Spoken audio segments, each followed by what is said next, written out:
This is Infection, the survival podcast recorded live on Tuesday, November 12th, 2019, episode 252.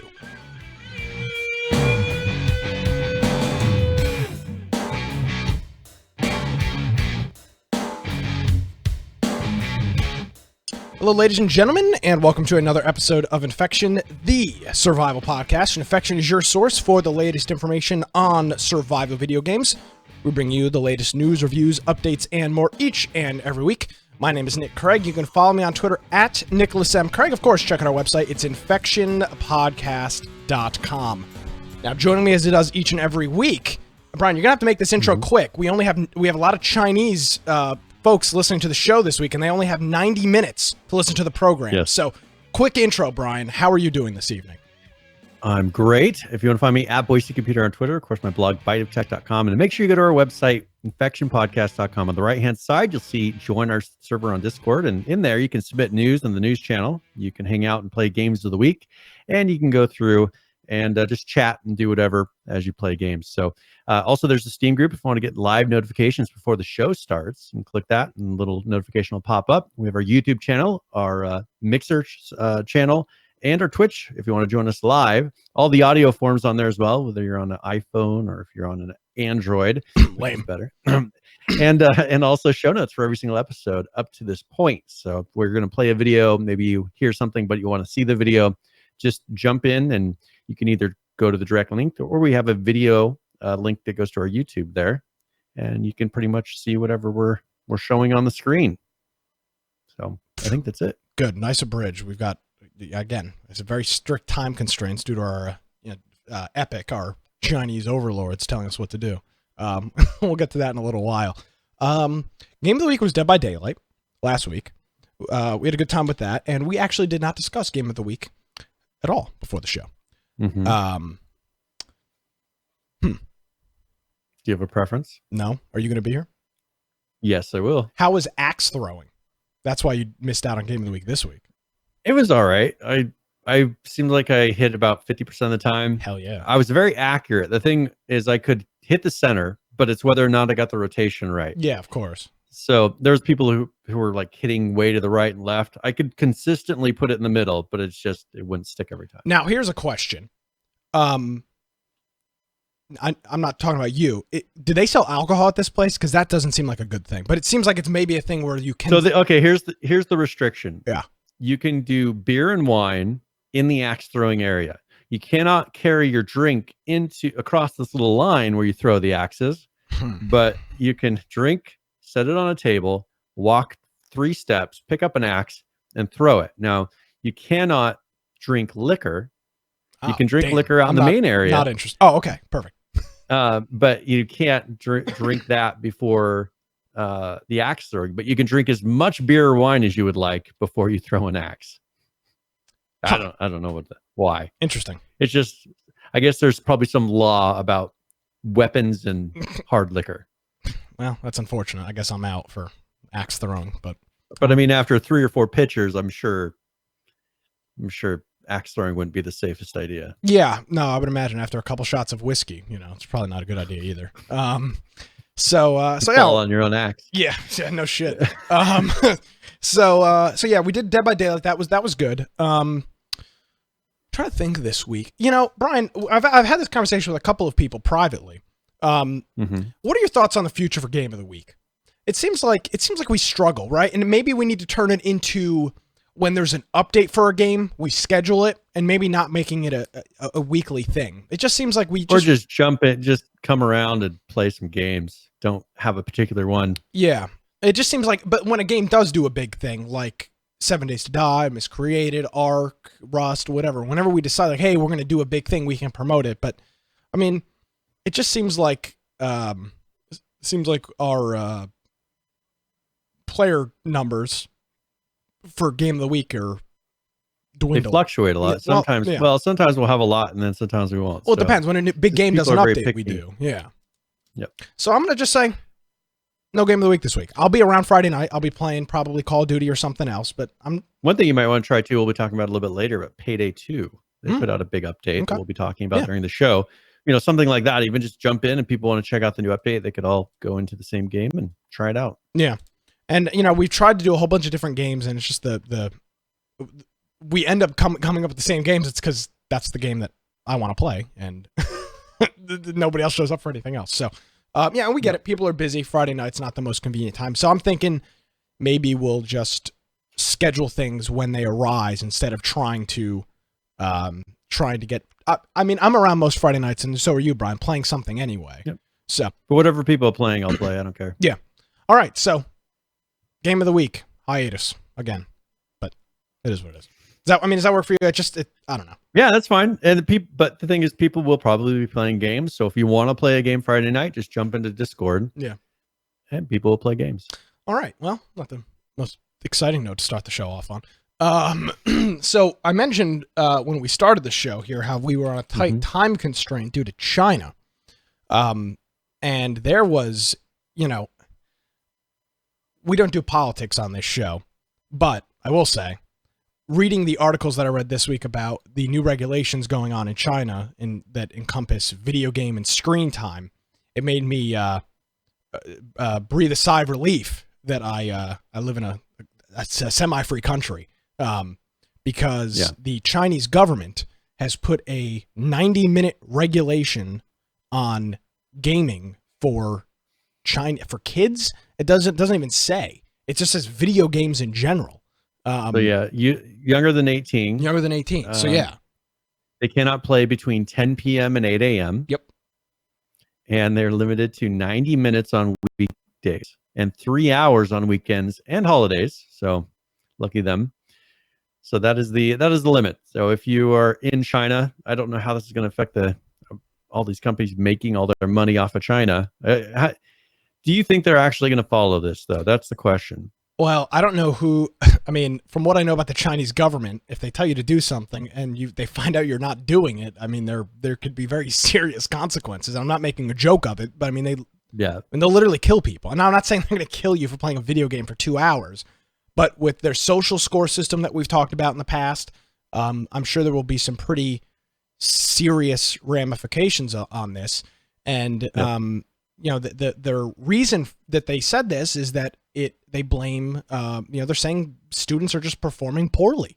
And now limiting somebody to 90 minutes of video games a day, I don't think I could tell you as an underperforming student in school, if my parents, I'm going to be perfectly honest with you. I'm going to be totally transparent. As an underperforming, specifically in middle school and high school, if my parents would have told me, okay, you can only play Xbox for an hour a night, I would have just found other hours to do other things that was not schoolwork. So the medium wouldn't have mattered, right? And so instead of sitting on Xbox for 4 hours, I would have sat on Xbox for an hour and then on my phone or the computer for 3 hours, right? The same amount of work is still not getting done. And this is just for video games. This is not for TV or phone use or anything else. This is strictly for video game use.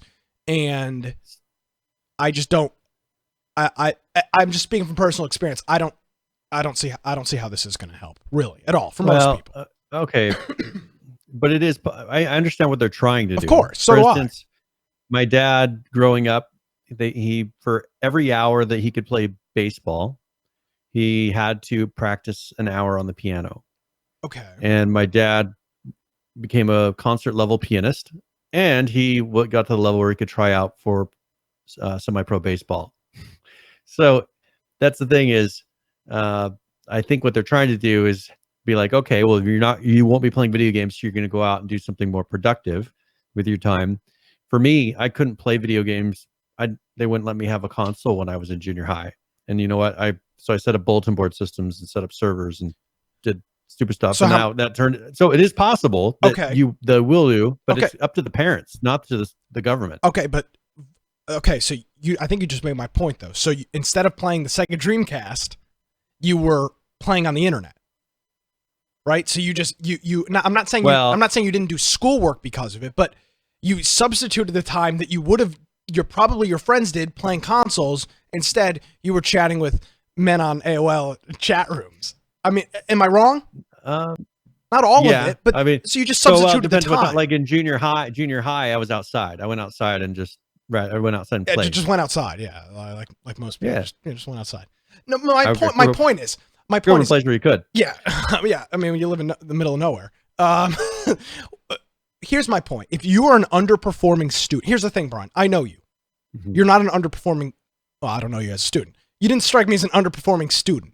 I'm saying from somebody that a slacker, somebody that did not apply myself in school because I was lazy. This does not help me. Somebody that's already got a good work ethic, this doesn't hurt. This only hurts them, right? It doesn't change anything for me because I'm gonna. It comes down to the parents. The parents are the only ones who would be able to motivate you. The government's not gonna. What are they gonna do? I think are they trying to strike fear in the parents to where they'll then act? Yeah, probably. Or, I mean, because it comes down to your parents saying, "Hey, get off the console, do your schoolwork, and then you can go do something else." You know, I mean, it comes to a parent saying that. If the government now said that, no one would listen here. I think they're looking at they'll put fear into the parents to where the parents will get punished, and therefore the parents will enforce this law in their house. But my point, okay, we both agree on the same thing, but I don't know. My parents telling me, no, you can't play Xbox, you have to do schoolwork. I wouldn't do the schoolwork because I didn't want to. That's the point I'm trying to convey here. That you're dealing with my parents are a little more strict than your parents. Okay. So what if you didn't do your schoolwork? What would they have done? Would they have killed you? No, they would have taken everything away from me. And they would give me no ability to go do anything. Okay, but you still wouldn't have had to taken away my computer, taken away my internet. I mean, they totally agree. Whatever it would take to make me do exactly. That's my point. Is it was your choice at the end of the day. Yeah, if I wanted to. Were they holding a gun to your head and saying, do the work? No, they were just threatening you with taking away your stuff. My point is, they're not banning everything. They're just saying 90 minutes of video game time. So the kids are going to go screw around for 3 or 4 other hours on other bullshit. That's my point. This is a very siloed issue. Though. Physical in China, there's no these people, everybody lives in a high-rise apartments. These kids aren't going to go outside. One thing that they're saying is, oh, we're having an outbreak of bad eyesight, and it's because of video games. That's not true. And screens. I did a thesis on that in college. I did a paper. Okay, so one thing though, for instance, the blue light in screens is very bad for your eyes. It can be. It can be, and so it's more stimulating for your eyes. Like when you're trying to go to sleep, it's not helpful because it stimulates you. Yeah, but also just focusing causes issues with your eyes over long periods of time. I think that they feel like they're going to fix this by getting kids off of screens. But see, I mean, I've seen but my friends' kids. Their kids cannot take their eyes away from screens. But you just made my point in front of them. You just made my points from screens. That's the problem. So a 90-minute computer ban does not stop the phone ban or the TV ban. That's what I'm saying. This is not. I think that this is the low-hanging fruit. They can say, hey, video games are poison. They control media. They control what comes in and out of web. You know what they can get on the internet. They can control what TV there is able to be brought to them to a point, right? So, but I think they feel like they have very little control over video games. Well, they do because they own all the companies. I mean, they have a lot of control over video games.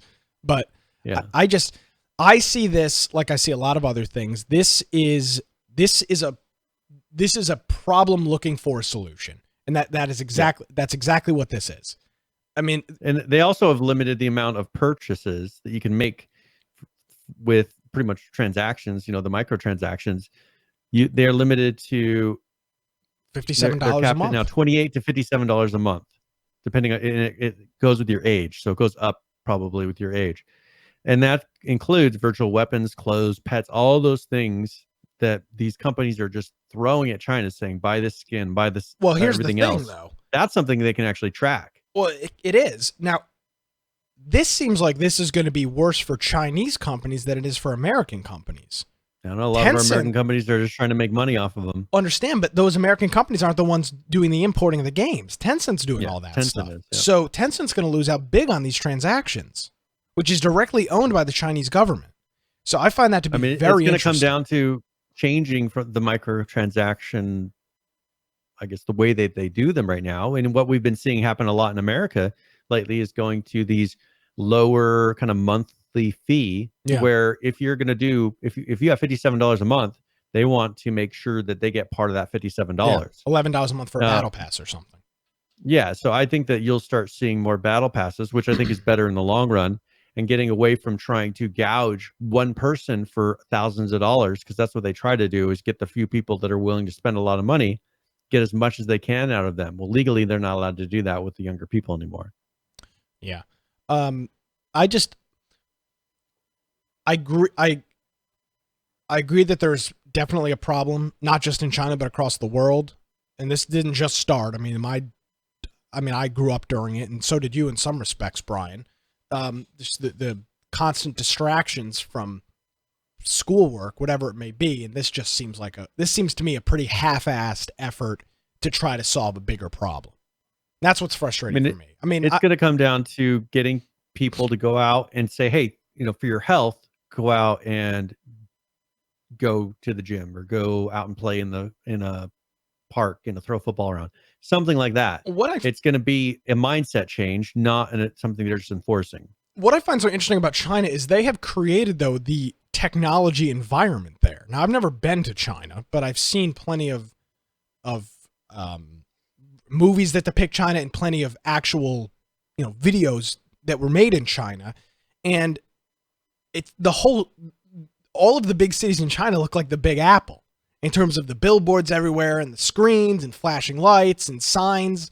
And it's just, they've created the like the Blade Runner-esque society, with everything being so high tech and screens everywhere, and everybody's looking at it. You look at pictures of a Chinese subway or tram system.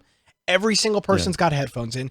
Every single person is looking at a phone. They have created this I'm not saying, I don't know who they is, but just they have created this environment of this constantly connected technology environment with all of the services that QQ offers, similar to what Google offers in the US. And now all of a sudden they're like, well, video games are actually the problem. No. If your problem is people slacking off and not doing their job, or not doing good at school, you have a greater technology problem. It isn't PUBG. PUBG is not the reason you're failing chemistry. It's because electronics in general. And I would make the argument that without the electronics, you'd still probably be failing the class. You just piss away your time on something else. I'm speaking from experience. And it's just the truth. So one thing, kind of comparing China to, let's say, somewhere like South Korea or maybe Japan, there's a very different mindset. I think South Korea is becoming more kind of like what China is, as far as getting distracted.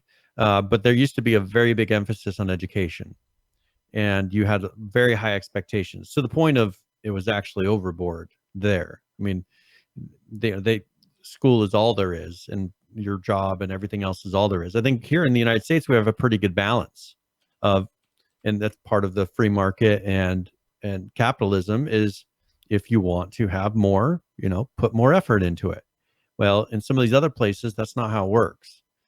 They don't feel like they have any way out. And some places are based off like a caste system, and no matter how hard you work, you're going to be poor anyways. So, what's the difference? Versus, you could even look at South Korea. They've gone to the opposite, where money is just so important that it's hurting their society in another way. I think that they need to find a balance. I think we found it here in the United States. Yeah, I don't know. Stuff like this has always irritated me. And take this picture for what it's worth. Let me see if I can get a larger version of this to come up. I mean, take this picture for what it's worth. And I mean, there's probably some staging involved in it, but here's a picture of some sort of Chinese train or subway. Every single person on that is looking at their phone. Every single person. Literally, there's not a person in this picture that is not looking at a phone, and there's a dozen people.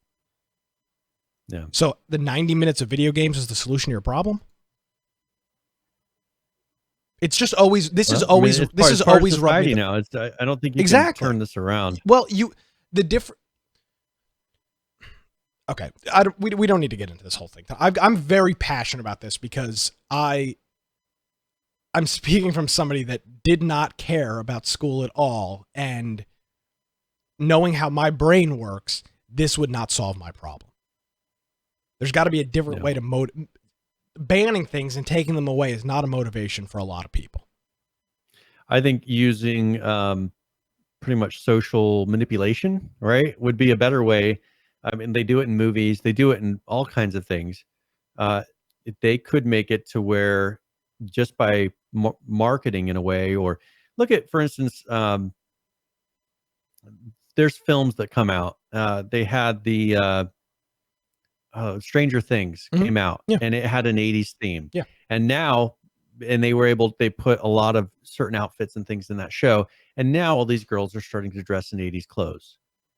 And that is a way that they have the ability through things like that to manipulate how people think and how they act on a daily basis, more than if they said, you know what, you can no longer wear a certain type of clothes, you have to wear this type of clothes.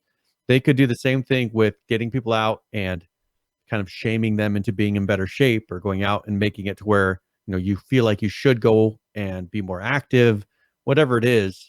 That's how we tend to do it in the United States. Well, I mean, you not just through laws. And again, I'm no expert in all these things, but you look at like something like prohibition, and I know I'm not talking about the same extremes as what they're doing in China, but when people are,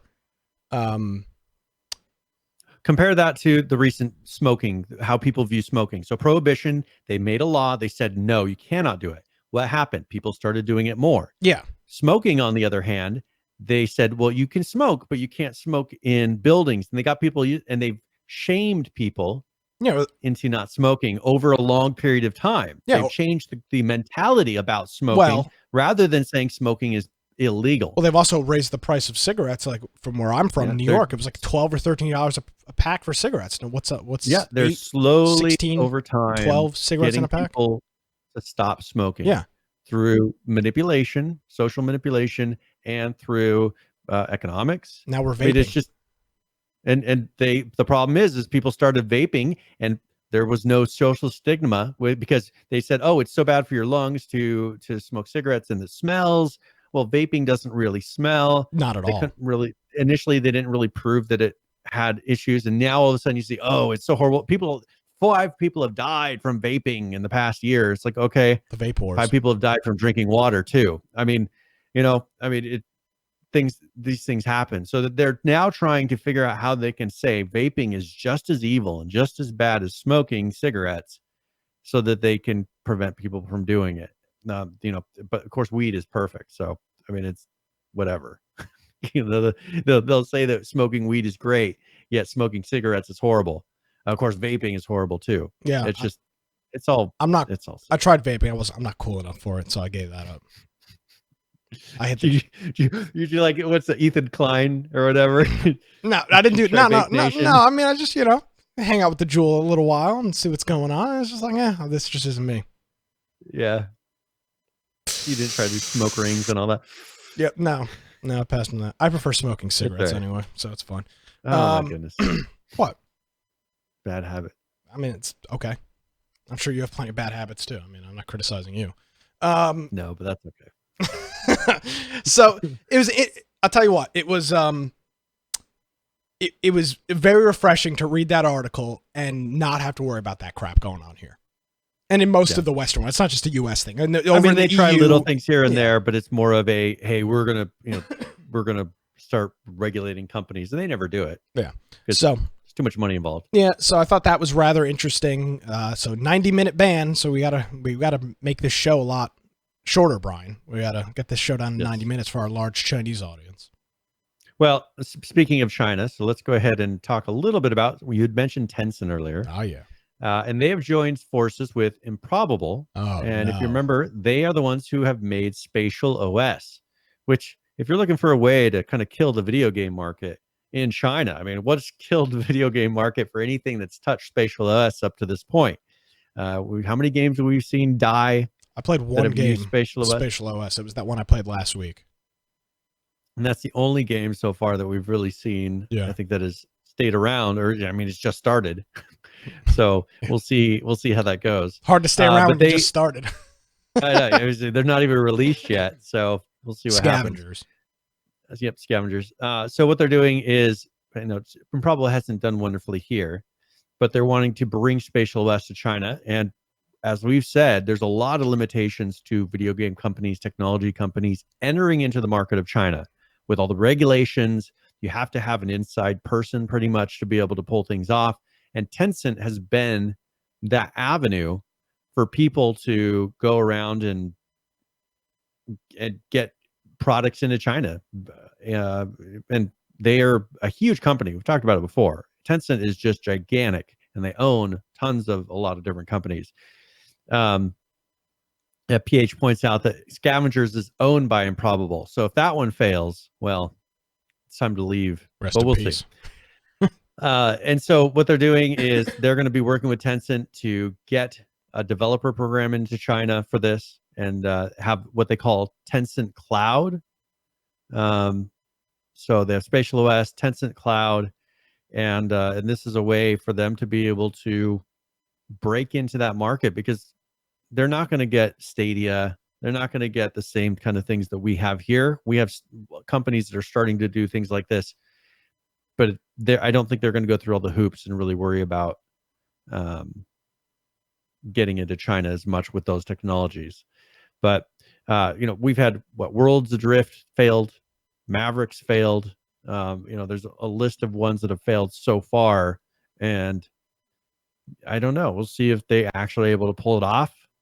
I think it's just an overly expensive technology that does not scale well as far as price wise.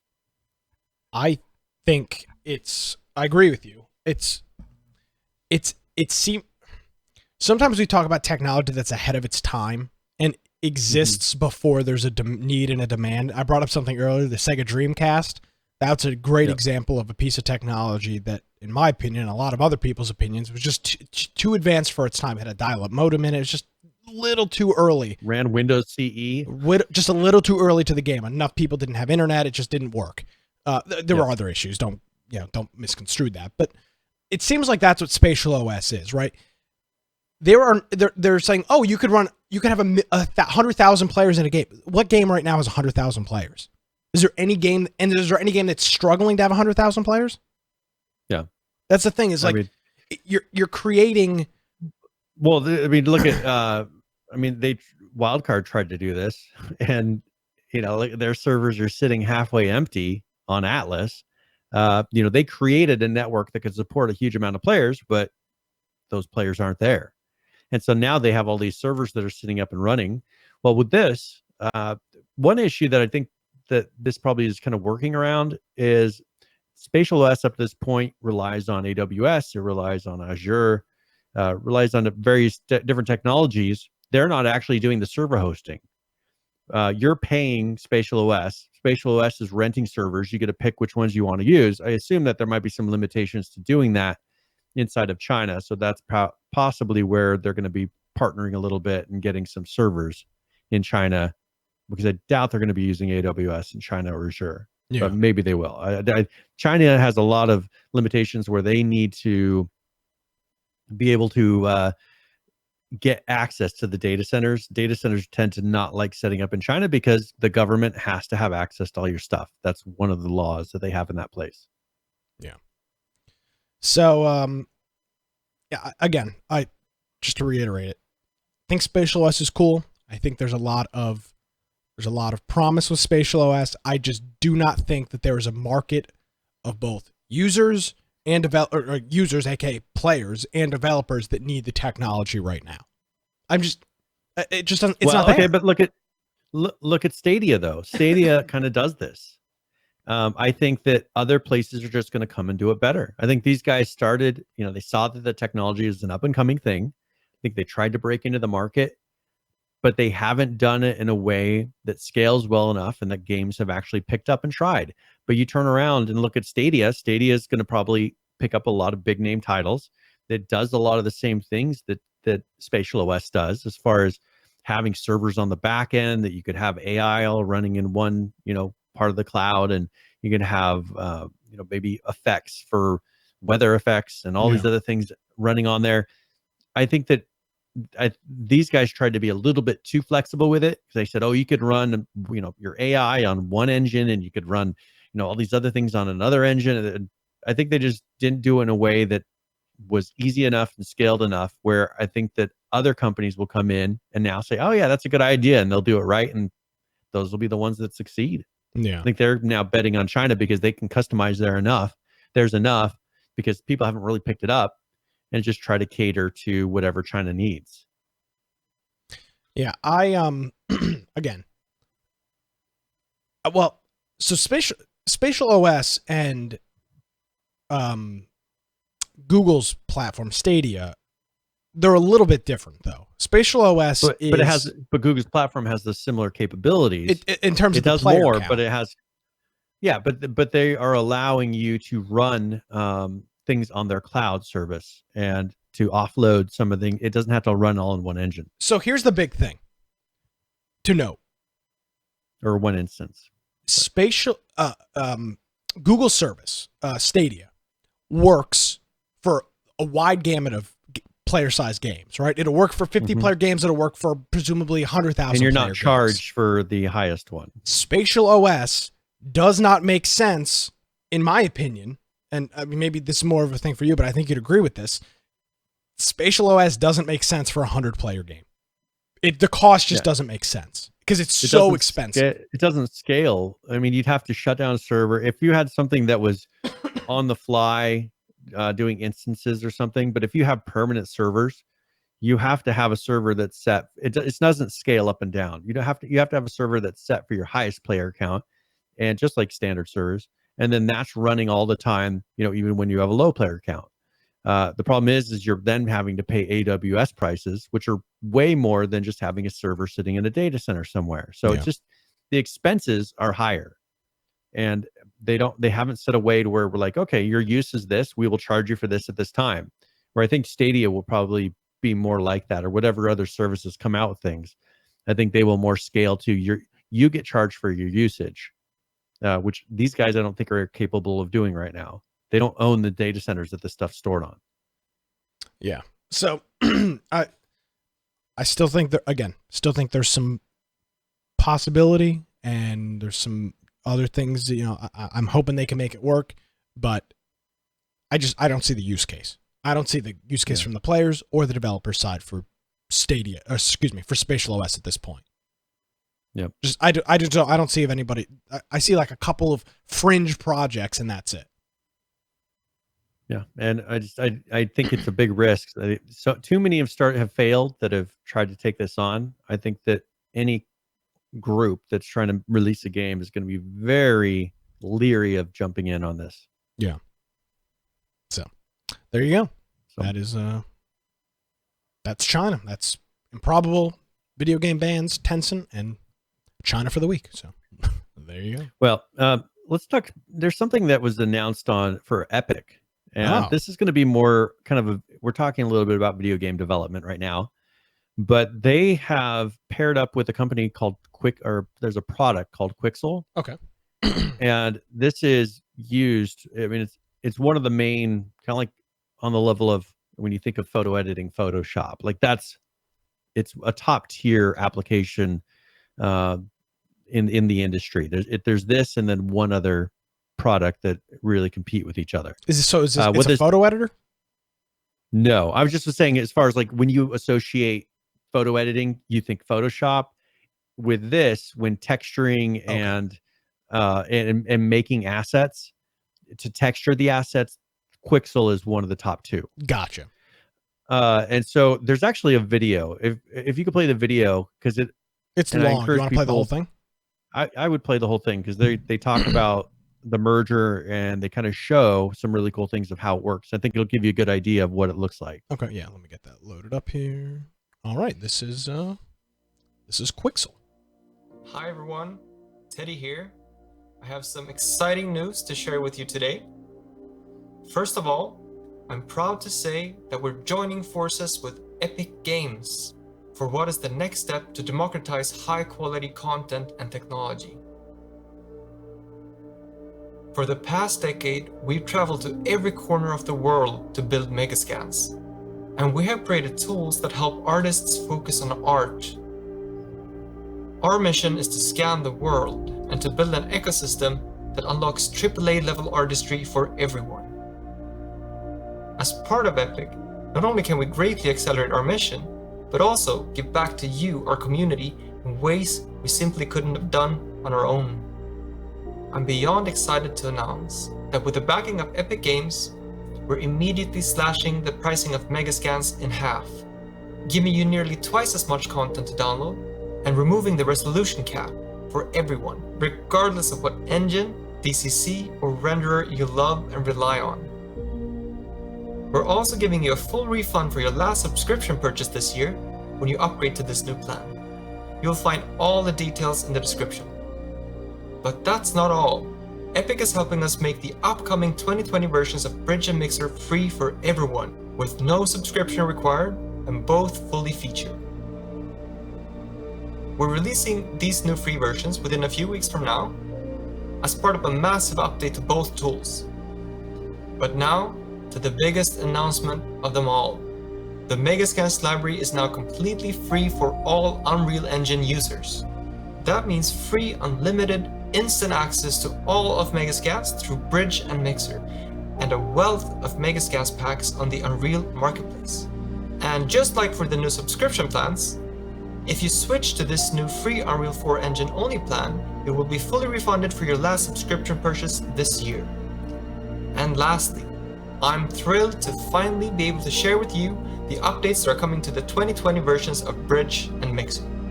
Bridge 2020 brings you a massively improved browsing experience, designed to save you as much time as humanly possible, and to help inspire you creatively. Browsing has become much more visual, relevant, and fun. What's more, we've implemented an AI search feature that finds all the assets of any image that you feed it, essentially making environment planning much easier, whether you have a real-world reference or concept art.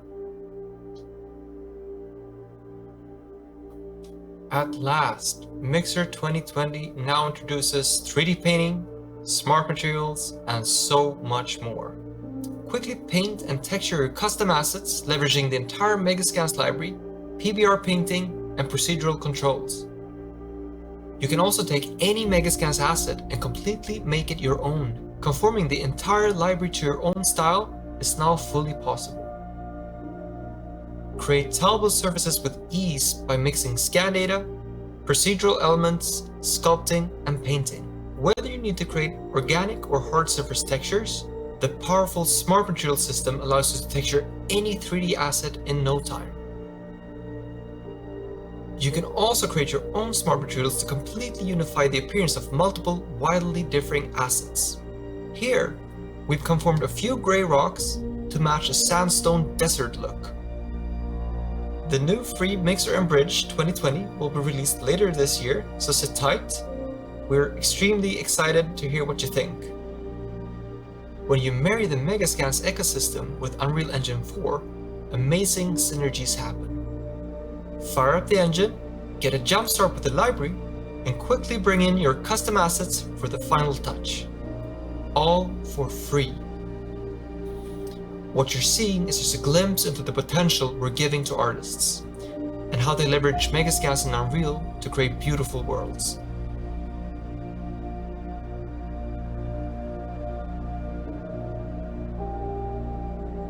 And lastly, I want to say thank you to you, our customers, our community.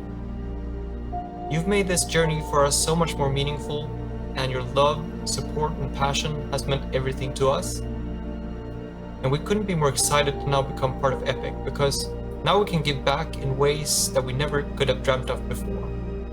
So thank you very much, and see you next time. All right, so interesting video. How much did Epic purchase them for?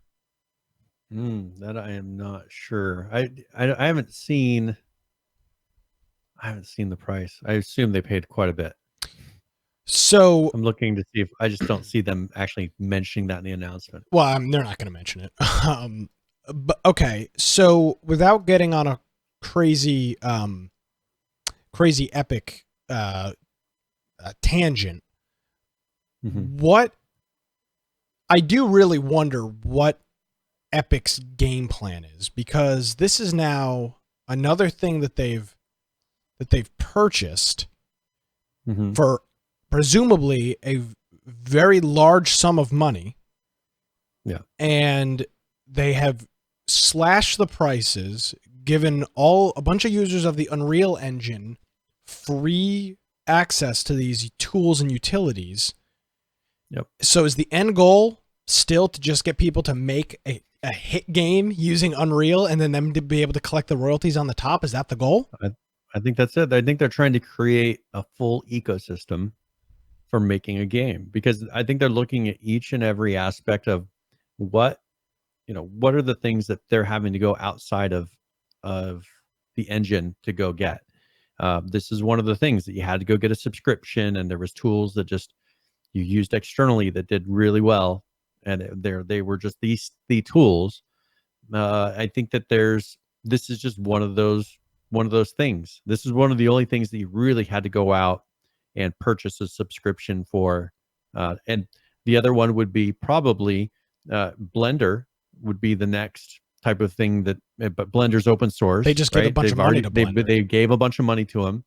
That's the other product that you use externally that you then you use mega scans on the asset that you created, and then you bring it into the engine. So I think they're creating the full pipeline, is how they would refer to it, of how do you create an asset, you texture it in Quixel, and then you bring it into the engine and use it in your product.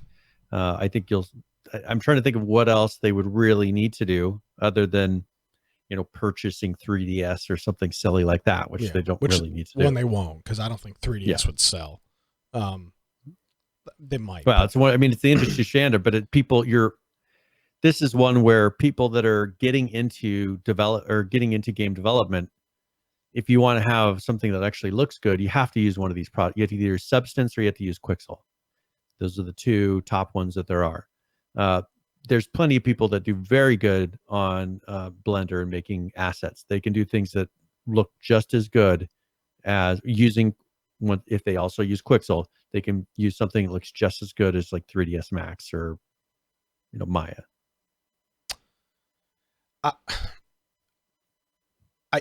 There's got to be something else though, right? There's got to be more. What do you mean? Why are they doing it? Yeah, I mean, obviously the goal would be to make the ecosystem. What about? You're talking about shelling out. What about Unity though? They're going to make it to where this works better. The pricing is already way better now in Unreal because it's totally free. Where if you use Unity, you're going to have to pay for that. It's just a little bit more of a reason to use Unreal rather than go with Unity. So that's the goal. Other than that, I think they're just trying to make it to where when you look at Unity and you look at Unreal, you're like, oh, well, I'm going to go with Unreal. Look at all these cool things I got.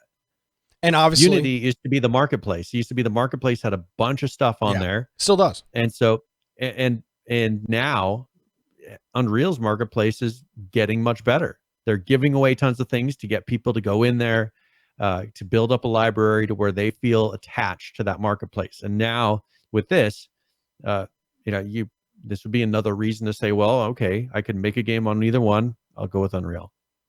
Yeah.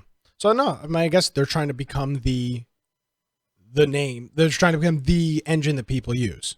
So I think the next step, it's worth millions of dollars for this and other tools and other programs that they've purchased recently. They'll make it back. I get that's the plan, right? Yeah. Because what do they grab off the top if you make a successful game? I think was it 4 or 5%? I thought it was higher than that. Let me look. So I mean, the goal would be get somebody to come in like you or myself, build a game, have it be a hot success, and then they're able to scrape however many hundreds of thousands, if not millions of dollars off the top. Yeah, it's 5%. 5%? Okay. Yeah. So, I mean, you sell 300,000 copies of a game or 500,000 copies of a game at $30 a piece, decent chunk of change for not doing a lot of work. Now, they are doing a lot of work, to be fair, on the engine, but on that individual project. I mean, so you sell 300. But if you they sell can just make something that's 300,000. attractive enough, more people will adopt it, and you'll just end up making more money for making, for something you were going to be doing anyways. So, I mean, you're talking about 300,000 copies of a game. It's a lot of copies. But I'm saying 300,000 copies of a game at $30 a pop is $9 million. 5% of that is almost $500,000 that they're going to get in royalty. The royalties. Yeah, which that they're going to get in royalties for doing nothing for that individual project. Now, they built the engine, they have the resources, but for that specific project, they did nothing. They just had the regular engine that existed. They're playing it smart. They're like, well, if we can get it to where tons of awesome games are released on our engine, we're going to make money. Yeah. And that's what it comes down to. That's why I keep saying things like Fortnite is main reason is to improve the engine. All these things, they keep on bringing money in by dumping more money into their engine and just making it incredibly attractive engine to use. And it is becoming, it's not a stretch to say that they are definitely in competition with Unity. And most people, I think, are starting to pick Unity. People say it's easier. You'll have lots of smaller projects, maybe mobile games and things like that.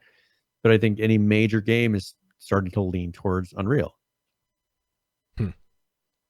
And you're starting to see AAA studios using Unreal more and more when they used to use more like private internal engines. You're seeing that kind of go to the wayside for a lot of them. And they're starting to release titles, big titles. They'll have ones that previous like 3 versions of it, whatever 1, 2, and 3 were released on one engine. And now the latest ones you're starting to see released on Unreal. And so that's a big commitment because it's difficult you risk having the game not feel the same when you dump a whole engine. But I think I've not really heard people complain about it. So I think they're able to replicate it in whatever they're going for in that game. You can replicate it because I haven't heard people on these games that come out saying it doesn't feel anything like the old one. Borderlands, that was released on Unreal, that previously it wasn't. Yeah. I think that Unreal is so flexible that a good studio can turn around and make a game feel like whatever game they were making before. And now Unreal gets a chunk of every single Borderlands sale. Yeah.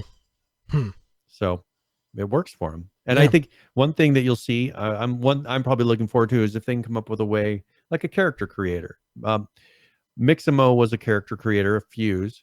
They got purchased by Adobe. Adobe then just pretty much shelved the technology and actually took away a lot of functionality. And so I saw a lot of people in comments saying, thank goodness Adobe didn't buy Quixel. But I think you're going to start seeing, I think you'll start seeing that where maybe they'll go towards character creation or rigging a character. Things that right now, rigging a character, which is when you put the virtual bones in a character so you can move them around and animate them, much more difficult in Unreal than it is in Unity. I think they're going to start taking pieces of the engine and making them more simple by smart purchases or something. But right now, there's no company that's made a good solution to it. So there's no company for them to purchase. And I think that they're just trying to figure out how, like, Quixel made sense. There's 2 companies that did it right. This is one of them. Buy them.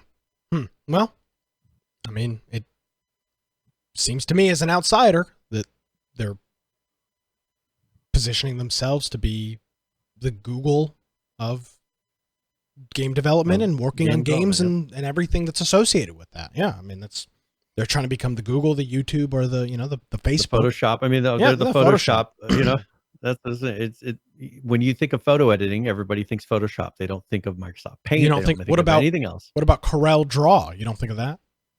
Yeah, it used to be. You know what I'm saying? Like, but that became the standard over time. It just did so much better than everyone else. I think that's what Epic is going for. GIMP. Yeah. If you hate yourself, GIMP or Paint.net. But that's the thing is when you think of photo editing, you don't think of GIMP. Why? Because it just doesn't work as well, right? Quixel, on the other hand, is one of the ones where it works perfect. And then there's other things you can try to do that are not as good. But if you really want to do it, just like you go and edit in Photoshop, you'll edit in Quixel or Substance. There you go. All right. Well, cool. I'm looking forward to continuing the watching Epic. And again, Say what you want about Epic and the evil empire and all this other bullshit. At the end of the day, you're looking at, for a lot of people, making video game development and even the idea of making a video game very obtainable, very realistic. If I decided today that I really wanted to make a video game, if I really wanted to, not just say I wanted to, I could. Probably at very low, if not completely free, with Unreal Engine. And Unity's not, I'm not saying Unity's not the same way. I have plenty of free things, and Unity's, the little bit I play with Unity, it's awesome. But it's super, Epic is making it with Unreal so obtainable that, I mean, it's almost a no-brainer. Yeah. And Unity, I mean, I don't know how much you've played with Unity, Brian. I've played with it a little bit. I mean, it's incredible. I mean, it's amazing that you can literally make a video. Any jackass can make a video game. I mean, it's crazy. With enough time and enough effort, it's not unobtainable. Yeah, if you're willing to put the time in and kind of work through things, Yeah. anyone can make a video game. And it just depends. I mean, people look and they say, "Oh, I want to make," and they'll pick some AAA studio game. Start out realistic. You can make something that will resemble a video game. How about that? Yeah. It will do things that video games do. That's it my won't point. be perfect. No, I mean, like the little bit I played around with Unreal, like I loaded some assets in. I made a guy walk. I made, when he interacted with something, it changed what the asset did. I mean, that was cool. Yeah. No, I mean, I'm no hotshot programmer, but I don't know, it was neat. It was neat to be like, hey, I made this little guy off assets I stole off the internet, and made him move and interact with a controller, and then he went over to a little fireplace and pressed A, and it turned on. It was neat. Yep. Yeah, and so that's the thing, is they're trying to make it easy as possible, and things like this, because texturing, just as an example, texturing without Quixel or Substance is very difficult. These tools make it to where you can plug it in, and you saw in that video, he was just like, "Oh, I want to have a wet effect on the top. Well, first of all, I want to make it look like rusted metal or some kind of a worn paint." And he just paints over the top of the 3D asset, and it looks very realistic, right? Yeah. And then he's like, "All right, I want to make a little bit of a wet effect," and it instantly able to do it. Big fan of the wet effect. So, yeah, absolutely. Yeah. And so, but doing that without these tools is incredibly difficult. Yeah. Okay. Here's an example and we got to move on, but here's an example that I can relate to. Minecraft, right? You can build your own landscape in Minecraft by building blocks, but there are tools like, what's the one there's like a Minecraft world editor that you go through. It's like Voxel or something like that. Yeah. And you go through the voxel is the technology look around. Well, yeah, I think that's what it's called, though. It might be called that. And you go through and you can sculpt the landscape in a very large scale. Now, again, you could do this stuff by hand if you wanted to in creative mode, or you can take this editor and do this very broad editing and changing of the game. And that's kind of what you described, is you could go into Blender and do all this stuff, but it would take so much freaking time. It would just take forever. Try even using Photoshop and try doing all these things, and you will not have the same effect that this has. Yeah. It just would take you so long to get to the same place. Yeah. Well, good for Epic, and good for the enthusiasts that are making this stuff happen. Yeah, absolutely. We've got some other gaming news that I think we can get back to. You want to look at some survival news and see what's going on across the net. You mentioned earlier PAYDAY 2 has got an update. Yes. What are they working on? We haven't heard from them in quite a while. That's the thing, is there hasn't been any updates for quite some time, and so all of a sudden, Overkill, I think they got purchased or something. They did. Something happened with Overkill, and so now they're looking at, well, what were our successful products? PAYDAY 2 was a very successful product for them, very much so, and they put out a huge amount of updates for this. They put out in a new update system, an outfit system, and so you can go through and select masks and outfits and everything else in the inventory. They improved the UI. They added a number of outfits. They added a community safe, and it contains 16 new weapon skins that they actually got from the Steam marketplace, so from the Steam workshops, that you can use those. They have the Border Crossing Heist DLC, the Taylor Pack 1 DLC, and the Cartel Optics Mod Pack DLC. And of course, they want you to purchase these things, but they did put out, I mean, this is the first update they've done for a while. PH points out in 2022, they're going to be coming out with Payday 3. So I think they're looking at how can we fund ourselves. Payday 2 itself is only $10.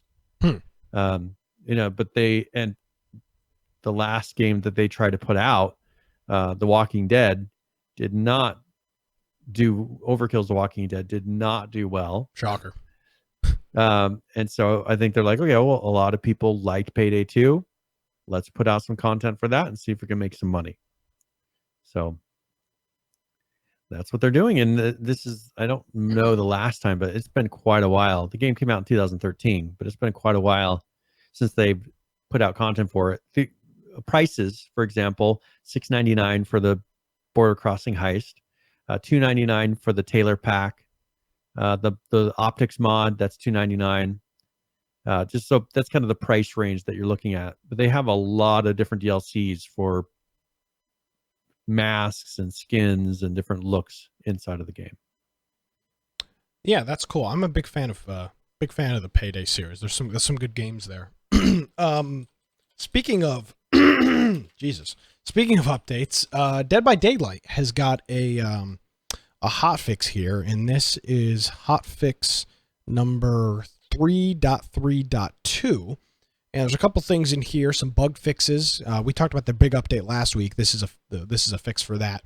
Fixed an issue that caused players to not lose pips when disconnecting from a match by accepting an invite into a private lobby. Pips are like the level up system. You pip or de-pip based on how you performed in a game.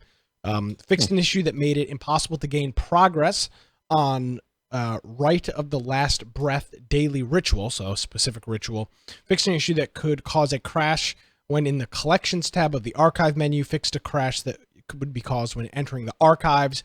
Fixed an issue that caused level 4 of the tomb to appear when opening the tomb if level 1 was fully complete. Fixed an issue that caused survivor shadow models to appear in front of bubble indicators. Fixed an issue that caused some auras not to appear correctly when viewed with the Plunderer's Instinct perk. Please note this is still an issue with Toolboxes. They're working on a fix. Fixed an issue that made it impossible to cleanse a tome on a specific tile in the family residence map. Fixed a level of detail issue on a couple of the shack buildings. Fixed an issue that allowed survivors in custom games to see the killer they are playing against while the players were connecting. That's a huge issue that they fixed. Fixed an issue that could cause the host of custom games to crash when losing connection while loading into a match. Fixed an issue that could cause a crash when the host of a custom match reached the tally screen. And then finally fixed an issue that caused the back option to become grayed out in a public lobby, reading up and opening / closing a loadout menu. So those are grayed out. And then a couple of issues for Steam. Some of the abilities were causing high pings on dedicated servers.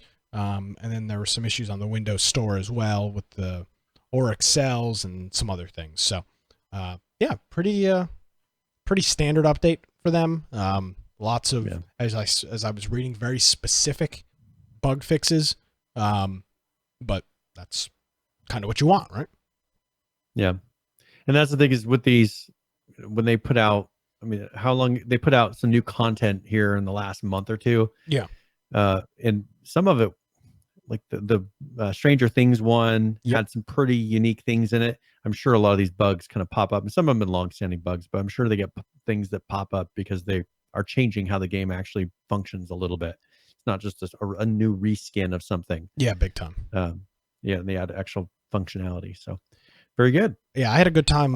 Good time playing it over game night. I hadn't played the game since COD came out. I hadn't played it at all, and it was refreshing to play. So good game. Highly recommend. One thing I wanted to mention. So Elite Dangerous, we haven't played that in a while, but there's an interesting thing. They've put a lot of Easter eggs in that game, Yes. and I find it interesting because people go and just try to discover they go all around the universe trying to find things, and once in a while they'll find something that was not ever seen before. And these developers take the time to put things in this world that possibly, it's possible that things will never be found, right? But this is the first time that there was these ancient ships that are kind of floating around in space, and this one was full of people. So that it has something to do with the story, I'm sure, or maybe they're kind of rolling out, some extra things into the game. But this one, some streamer came across this to where he came across the distress signal, and usually you find ships and there's no people in them, or you find things and there's no actual people.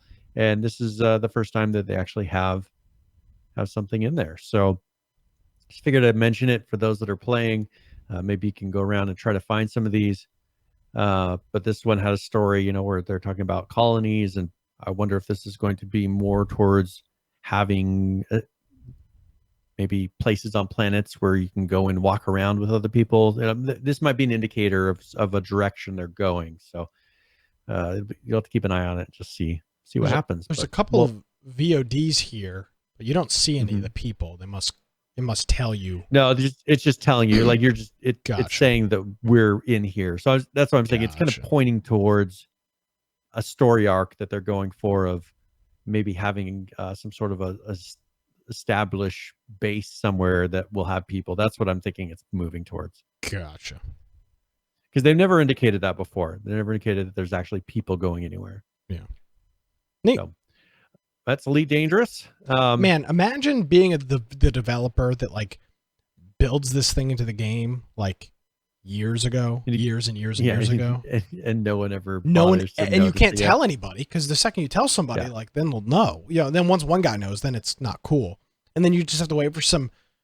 I showed the screens of some random guy on Twitch with googly eyes on his Oculus Rift to find it. I mean, it's just it's got to be just super cool as a developer. Yeah. They're like, oh, they finally found it. Yeah. And how many things do you think they have listed? Oh, there's things here. I mean, it's like, what's going on? But it makes you wonder what kind of a list of things they have. They're like, oh, there's this they haven't found. There's this they haven't found. It's got to be in there. Oh, yeah, it's definitely in there for sure. So a game that recently came out with an update was We Happy Few. There's a video for this. So this is a pretty big update. And once again, these guys, I think you're kind of seeing a story arc with it as well, because it seemed very open-ended before they started putting an actual story into it. I mean, you remember you played the first beginning of the level, and then it just opened up into a big world that you're like, okay, now what? Well, they redid all that. They made it to where there was a story that you're following, and now this is the We All Fall Down is what this trailer is, and that's the latest update. And you can see it's definitely changing. The story is changing, and I think you'll find this interesting. Doodlebug! To what do I owe the pleasure? People are eating charcoal, and there's a plague in the village. I swear, I am this close to a permanent solution. There's no food coming over the bridge, and we're not growing any. But for God's sake, go back on your joy. We have a duty. Doing your duty's not always pretty. You don't always get a bright, shiny medal. Someone has to save them. God. You all have to stop. You have to stop taking your joy. I'm afraid we've come to the end of our time.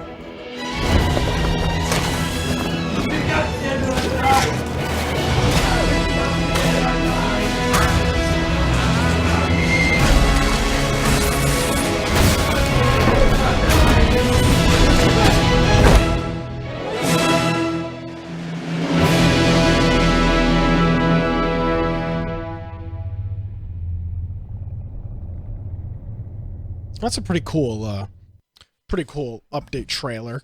Yeah. Is the ship sailed on this though? This game is still $60. Still. I know the price is still max price. This would be a good one for console. I mean, it's the kind of game that It's you play on on the console. It's on Xbox and PlayStation. That's what I'm saying. So I would assume that a lot of people are playing it on there because it looks good. It's kind of a story that you play. But I think that, I don't know, it's a fun game now. I think the problem is they put it out and it went for so long with just being an open world sandbox that didn't really have anything to do. Yeah. And now it's a game that if you just want to go through and play through a cool story, but I think it's one that it would be worth picking up as they kind of finish the story, which it sounds like, I mean, looking at that trailer, it looks like they're getting to the end of the story. Oh yeah, for sure.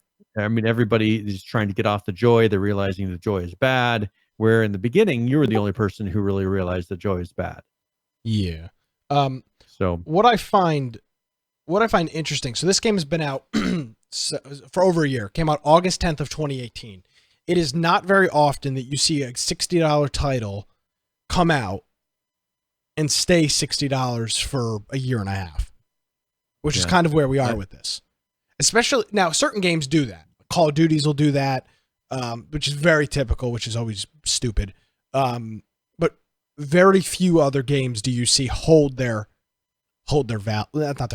price up like that. Even Red Dead Redemption isn't $60. It dropped. They've had it on sale many a times. I don't even know if it's $60 right now on Do you think they're really Xbox trying to? PlayStation. I bet you they're going to put out their content and then probably drop the price so that people jump into the game and really start playing it once the content is there. I mean, Red Dead Redemption is $40, finished. Which came out the exact same time. It came out right August of 2018. But Red Dead is, for story wise, is done.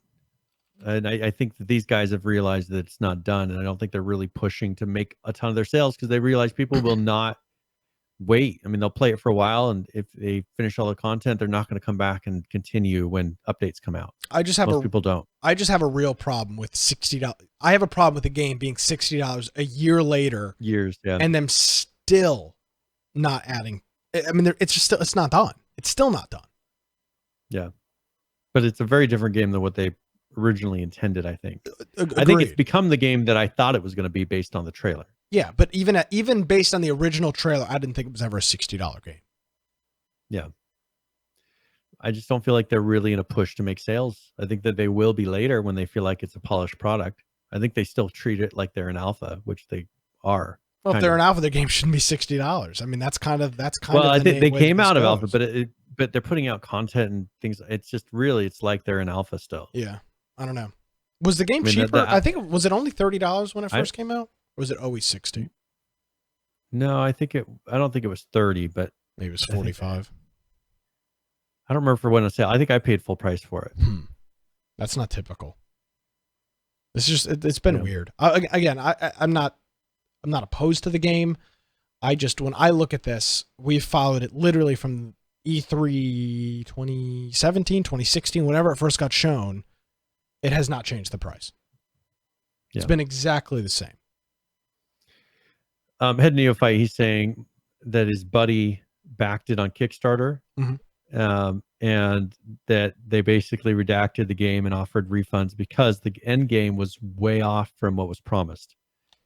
And so I think that that's where originally, I think he's saying that originally when it was released, it was so far off from what they promised on Kickstarter. But I think that now they've finally released a game that matches more up with what it was. Kind of like what No Man's Sky is pointing out, kind of like No Man's Sky. No Man's Sky did not initially release and be the game that it was promised to be.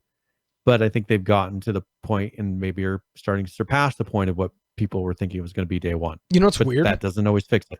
So I just went on Amazon and looked for this game. We Happy Few is $14 on the PlayStation and $22 on the Xbox. The We Happy Few Deluxe Edition on the Xbox One is $22.90 brand new from a video game seller that is being fulfilled by Amazon. So it's in stock. This isn't some like shady side seller. Yeah. So it's $22 on Xbox, $14 on PlayStation, and $59.99 on PC. I don't think they care about selling to the PC. I think that this is a console game. Stone cold retarded. That makes absolutely no sense. I can understand the whole like physical copy is $59. I can understand the whole disc copy is cheaper than the physical because they're trying to get rid of the disc copies. But when you're looking at a $40+ price difference on Xbox versus console, that doesn't make any sense. It just doesn't. It doesn't make any sense. I just think I could get this game here. Ignored the PC. I can get this game here tomorrow or the next day for $22. Yep. PC's probably such a small sliver of their market now. They probably could care less. I mean, it's not worth their time. Plus, if they have a ton of PC players, they have to worry about all the bugs of PC. It's probably easier for them just to do console stuff. They should get rid of it. Just fold it for PC. Might as well. Yeah, I mean, if they're not going to support it. Well, that's kind of my thought. This is a big old middle finger to the PC community, which is in most cases a lot more loyal than console, and is a lot more willing to deal with BS than console. Yeah. I don't know how they can sell this game I don't know how this game is so cheap on Amazon for the consoles. I've never seen this much of a disparity in price. I've seen, $45, $50. They set the price on Steam, and that's the only avenue for getting it. No, they sell it on their problem website. With having, but compulsiongames.com. Yeah, but they're selling it. Let's see. Can I buy it here? Compulsion Games. Are they selling it for the full price? Official site. WeHappyFewGame.com. Let's see if I can buy it. Order now. I can order the standard edition for PC. Select a country. I'm in the United States. Select a retailer.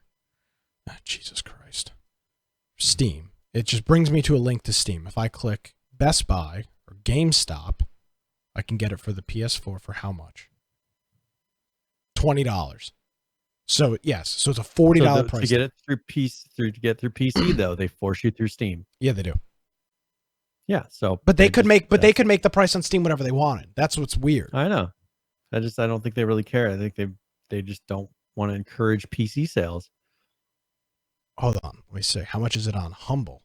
Because they've got it on the Humble Marketplace. It's $60 on Humble. Yeah. And it's available, I believe it's available DRM free. Because it says Steam and Windows. So yeah, they probably have an executable you can run. Yeah, platform, Steam, Windows. Or maybe it's saying Steam, the Windows version of Steam. No. We have a few provided via Steam for Windows. A Steam account is required. Okay. Yeah. So so they're using their DRM. That's just weird though, isn't it? I just don't think they care. I think that they don't. It's just so much easier for them to support console. They know all the hardware. They don't have to deal with all the stupid bugs. There was a bunch of issues with Red Dead Redemption 2 on PC because there's just so many variables that they don't have to think about when they deal with PS4 or Xbox. Big old middle finger to the PC community. Pass. Well, we're finicky. I mean, sell me the probably game. A pain to deal with. Sell me the game for nothing then. I mean, who cares? Then they'd have to support your nothing. They're supporting it anyway. If I give them $60, they'll support it. That's the point. It's not like they're not doing anything. You own the game. They're supporting you. Yeah, they know I'm not going to launch it though. Doesn't matter. They're supporting. That's the thing that makes no sense here. Is either way they're keeping it supported and up to date. They're doing updates on Steam. Yeah. But they're selling it for $60. It makes no sense. I think they'd rather have people go to console though. I think they want to have the majority of people on console because this is the kind of game that plays better to that. Yeah, retarded, if you ask me. It's not a big open world game with multiplayer and all this. It's a playthrough, sit on your couch, relax, play the game. Yeah. Well, maybe in another life. Yeah. Yeah. It was a fun game. Ain't gonna happen. It's the kind that you play when you're going to bed or you're sitting on the couch or whatever. Gadlaw says he'll certainly pick it up when it's on his Humble bundle. It'll probably be in a monthly or the new Humble thing at some point. I bet you they'll probably throw it in there at some point. Yeah. Speaking of that, we're about an hour in.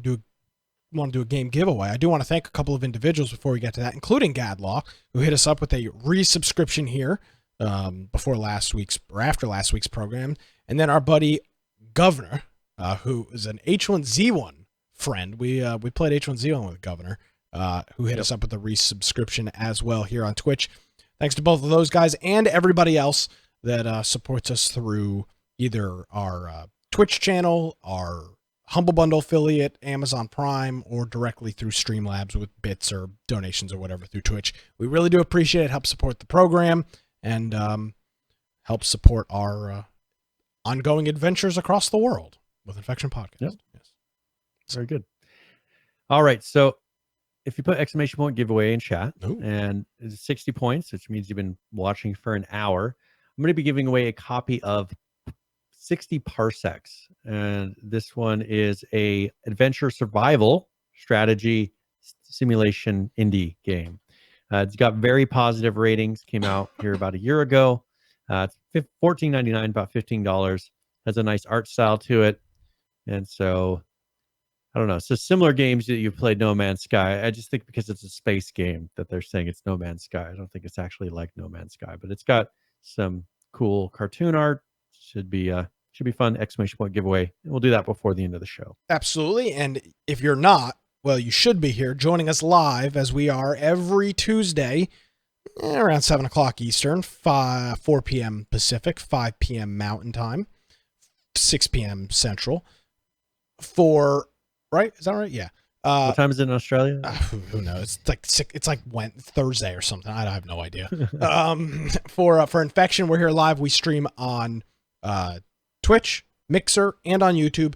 And then, of course, you can get all the VOD on YouTube after the fact, and then our audio version on any podcast app. So, yeah, if you use a podcast app and maybe you listen to us on Twitch, but you listen to podcasts separately, make sure we're on your podcast app. Just search and make sure we're there. If we're not, let us know. Bingo, boom, That happens shakalaka. every once in a while. I want to thank our buddy Ross, who said, Nick gave me a banana to keep in my pocket to remember him, hitting us up with the 13-month resubscription. Thanks, Ross. Thank you, Ross. I'm glad you've taken good care of my banana.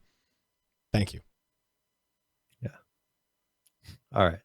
Anyways, how about well, let's talk about Stadia. They did announce the games that they're going to launch with.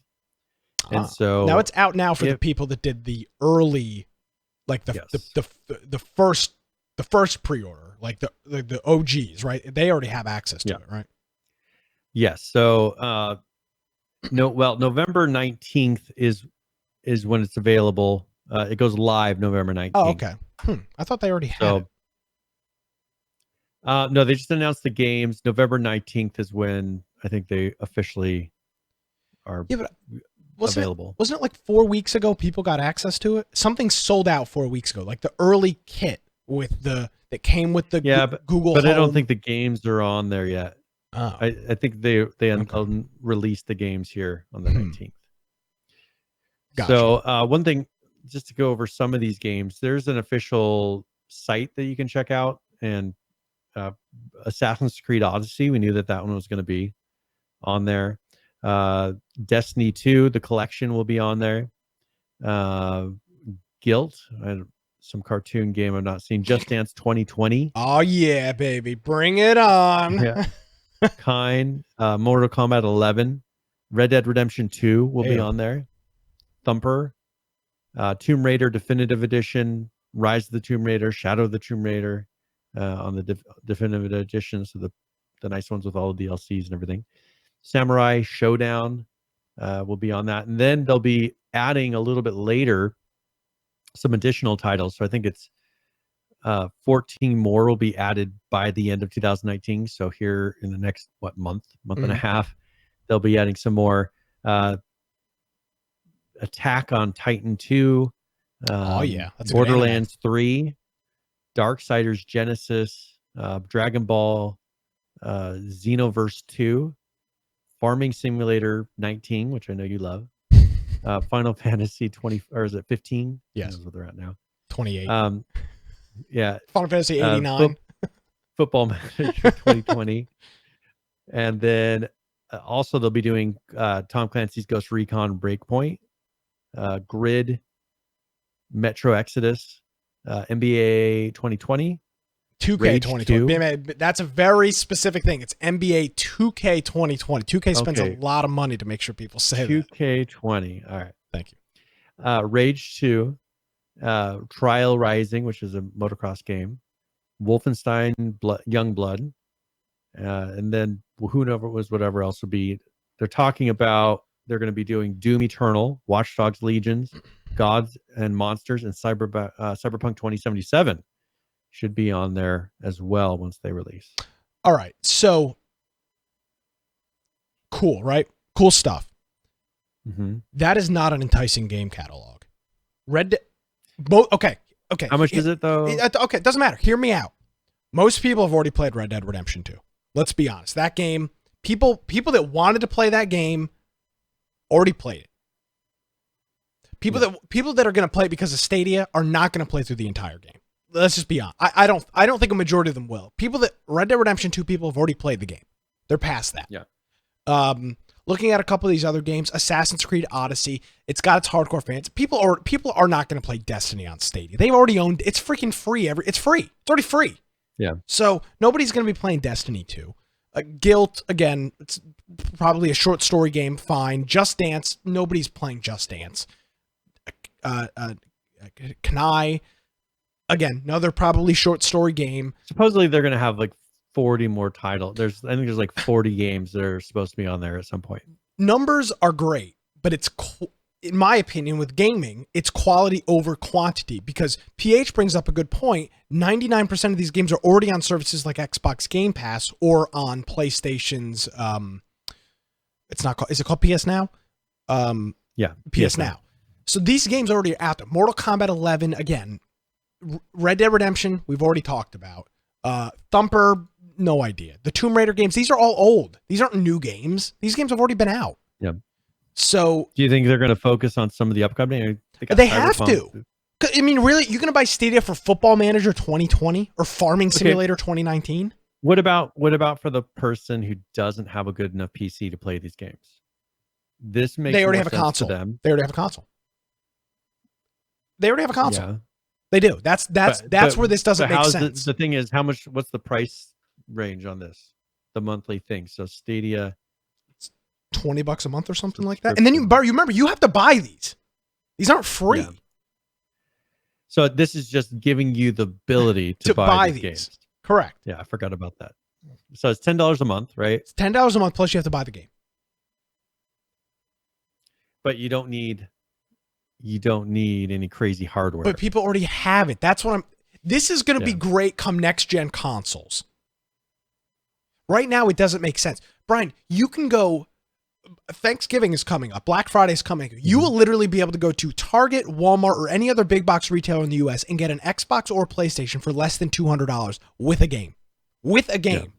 There is not a chance in hell that this is a better offer than that. It just doesn't exist. But what if the hardware, let's say if the hardware is cheaper and it feels like a full console game, but you get the next gen console, as you said, then it makes sense.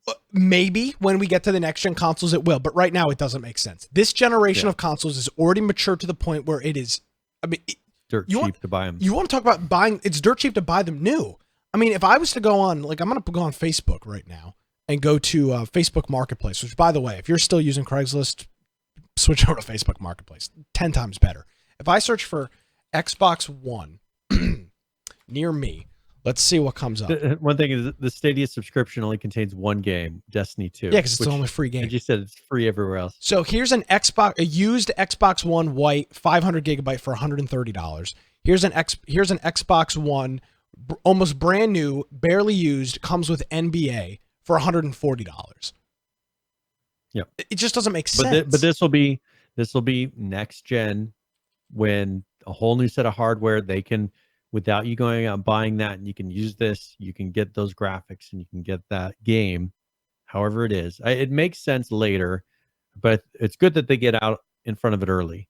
Here's a PS4 near me with Batman Limited Edition, 1 terabyte hard drive, Overwatch, God of War, and Justice 2 Legendary Edition, and Mortal Kombat 11 Premium Edition, 2 controllers, and a charger for $250.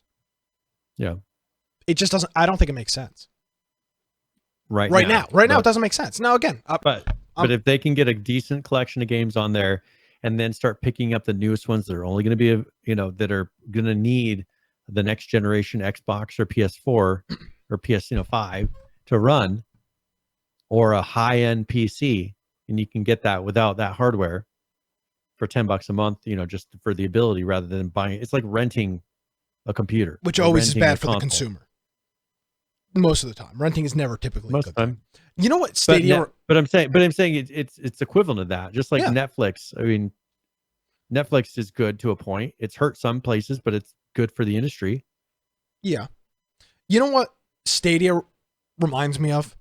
It reminds me of these streaming TV plans like Hulu, PlayStation View, which is shutting down, Sling. They've got, there's 55 channels, but you want to watch 3 channels on it. Yeah. Right? Like you go to Sling TV and it's like, holy, wow, 55 channels for $35 a month. That's not a bad deal at all. And then you look at it and you're like, I don't want the Hallmark channel or entertainment channel or Food Network, or I don't want any of this shit. I want like ESPN, CBS Sports Network, and Fox Sports. That's all I want. Yeah. So it's like you look at this lineup of channels. You go, oh, this is a decent deal. Then you realize you don't want to watch any of it. And I feel like that's the exact same thing with Stadia.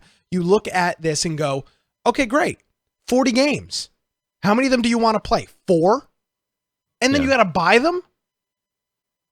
I don't think it makes sense. Right now, it doesn't make sense. Will it make sense in the next generation? Maybe, maybe not. I don't know. But right now, it reminds me so much of these of streaming TV packages. I don't know if you've done any of that. I have thought about this. So I did 3 months of Hulu Live TV. It was a decent price. But then I realized I didn't watch anything. Because I didn't want TNT or AMC or TBS or USA or TLC. I don't want any of those channels. History Channel, Lifetime. I'm reading to Fuse, TNT, Travel Network, A&E. It's going to come down. Who wants this crap? It's going to come down to specific titles that just don't. Once the next gen comes out, that people haven't purchased the new hardware yet, and this is cheap. And the parents will say, "All right, you want to play this? Go ahead." Yeah, or you can play it on your tablet with a little controller. I wonder if this doesn't succeed, what is Google going to do? Because unlike a lot of other services, they can't just they can, but they can't just shut this down. I mean, you have people that will have invested hundreds of dollars. Because you have developers that are using this as a platform. Well, that's what I'm saying. They have had to have made at least, call it a 5 to 10 year investment into this program. This is not a try it out for a year and shut it down. I don't think. Yeah. I mean, they tend to let things, look at some of the technologies they would do keep on. Google Voice. I mean, a feed burner. Making a bunch of, FeedBurner, they just have them continuing on. But the difference is between FeedBurner and Google Voice is their cost to operate is very low. This cost to operate Stadia is going to be outrageous. You saw the setup that they had at PAX. They've got really good data centers and everything. What they do, but you have to put GPUs in these computers. You're talking about investing millions of dollars. But if the users are low, they don't have to have a ton of boxes. True, but in the same vein, you get your $10 trickle and then your one-time payments, which, by the way, is not going 100% to Google. I mean, there's a split. So you buy $60 Red Dead Redemption from Stadia. Google ain't getting $60. I mean, they'll take their 15% or whatever. The rest of it's going to Rockstar. But knowing Google, though, I don't think this is the end use of the technology. Probably not. I think that this is their playing ground, just like Hangouts was and all these other things, for business uses. I think they want to get it to where you can do drafting and CAD and do high things that kind of like the old days of having a terminal PC that's all the processing is happening on the back end. I think this is them getting into that market and testing the technology and pushing it and using us as guinea pigs. Well, I have a problem with most of their other technologies. I have a huge problem with that because unlike Google Hangouts and unlike all these other services, you're telling me I'm going to go into Google and invest $400 into games. That's only a couple $60 titles plus the monthly subscription fee, and then they're going to shut it down on me. They'll probably keep it going for a while, but eventually that game won't matter anymore, and it'll be just something they have on some server somewhere. Eventually, I think they will, unless it really takes off. Yeah, they will. I don't, probably and it wind won't. down or It's roll it not. off into It's something not else. really going to take off. It doesn't make sense. It's not obtainable for enough people. It doesn't make sense. I don't think it's just not. It's not going to do it yet. This is the issue with technologies like this, though, is when your subscription, when they quit offering a subscription, yet you've purchased things, what happens? Yes, that's a PH points huge out concern. With computers, you can go and you can run a copy of it on your local computer going into the future. But with these subscription services, unless they're giving you something to where you don't truly own it, they're going to have a problem in the future when they say, oh, we're no longer offering this. But you know what? I purchased $60 for this game and I paid $40 for this game. And, you better give it to me. Yeah. It's not a license. It is a license, but I own this. And you're saying I can't have access to it anymore. Yeah. So that'll be the issue I think they run into that hasn't been an issue up to this point. Yeah, I'm interested. Again, I think it's super cool. We've talked about it in the past. I think the technology is super awesome. I'm just me, and I'm not the best use case maybe for gaming, but I look at this and I see a bunch of names and a bunch of titles, and there's not a single game on this list I want to play that I haven't already played. Yeah. I mean, but there's some big titles on there. Yeah, Red Dead Redemption 2 is the big title, and everybody's already played that. It's been out for over a year. Where's their launch title? Cyberpunk. But again, Cyberpunk's going to be on Steam, on Epic, on PlayStation, on Xbox. Why in the hell but you won't would be I able buy to it run on it Stadia? on high settings. Who cares? Some people will care. I guess. If they have a slow, let's say if they get on PC equivalent, or if they don't have a console, which you are limited. So there are some things when you look at a console versus a PC, the graphics aren't as good on a console generally. Yeah. They tone all those things down. This will remove that limit. This will make it to where you can run everything on high.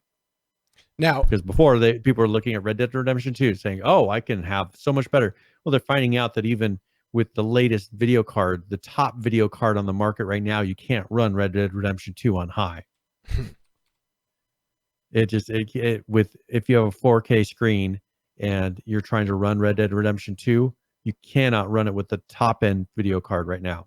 So that's an issue with it, but that's not going to be an issue with something like this. If they design games for it, kind of like they do with console, they can tune it better, and they can probably deliver you on a console or something similar, about PC level or better graphics quality. There will be delay. PH points out input lag. It's not the same doing streaming. It's not going to be for first-person shooters and quick reaction games, but for a lot of games, it'll work just fine.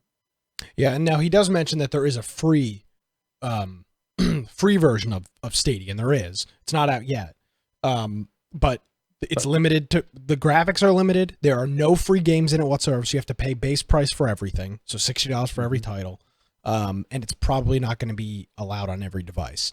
So, I think the technology is cool.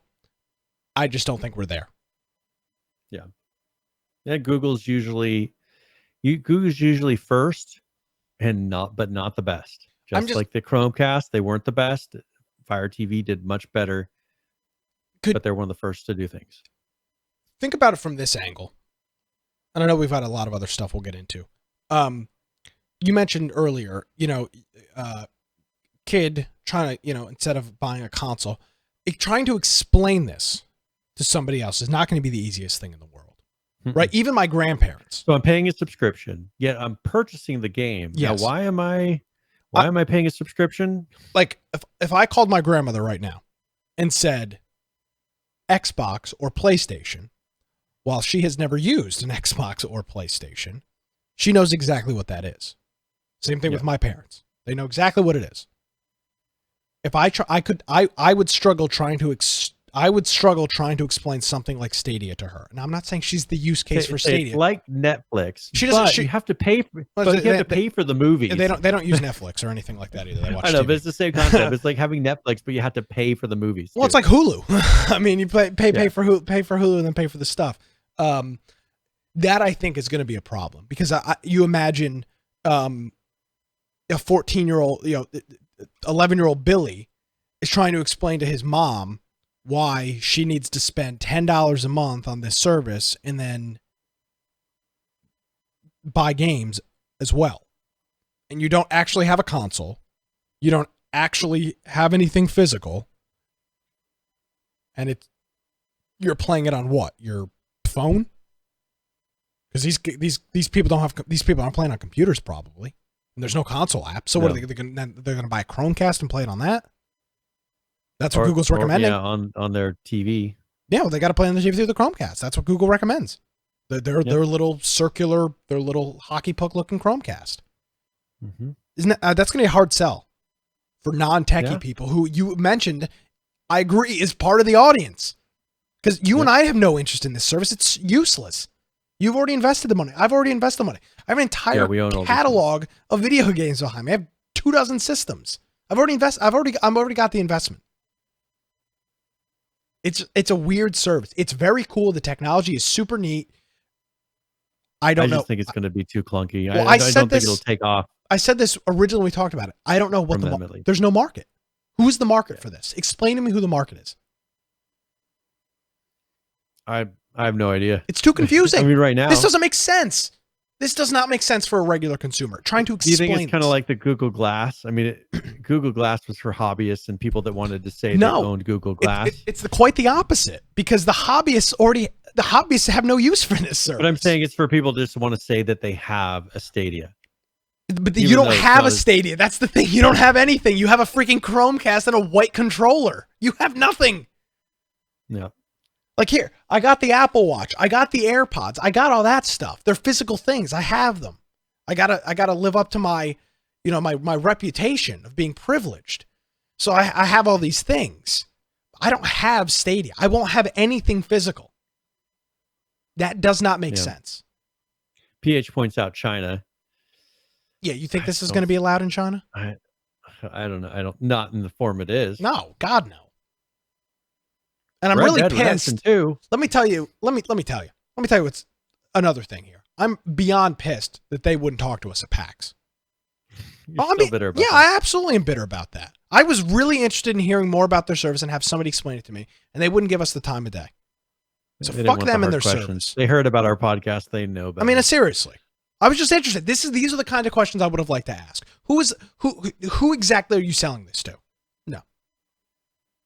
The hell with Stadia. I'm curious what they would have said. I don't think it's the service is cool from a nerd technology standpoint. I don't think there's a player base. I don't think there's a user base, and the service, frankly, does not make sense. Today, in 2019, it just doesn't make sense. I think the bigger use case would be people doing some sort of development or working on whatever collaboratively in what would before require a local network and a bunch of tools to do it. I think that's going to be their use case of selling this to companies to do collaborative work with something that's visual.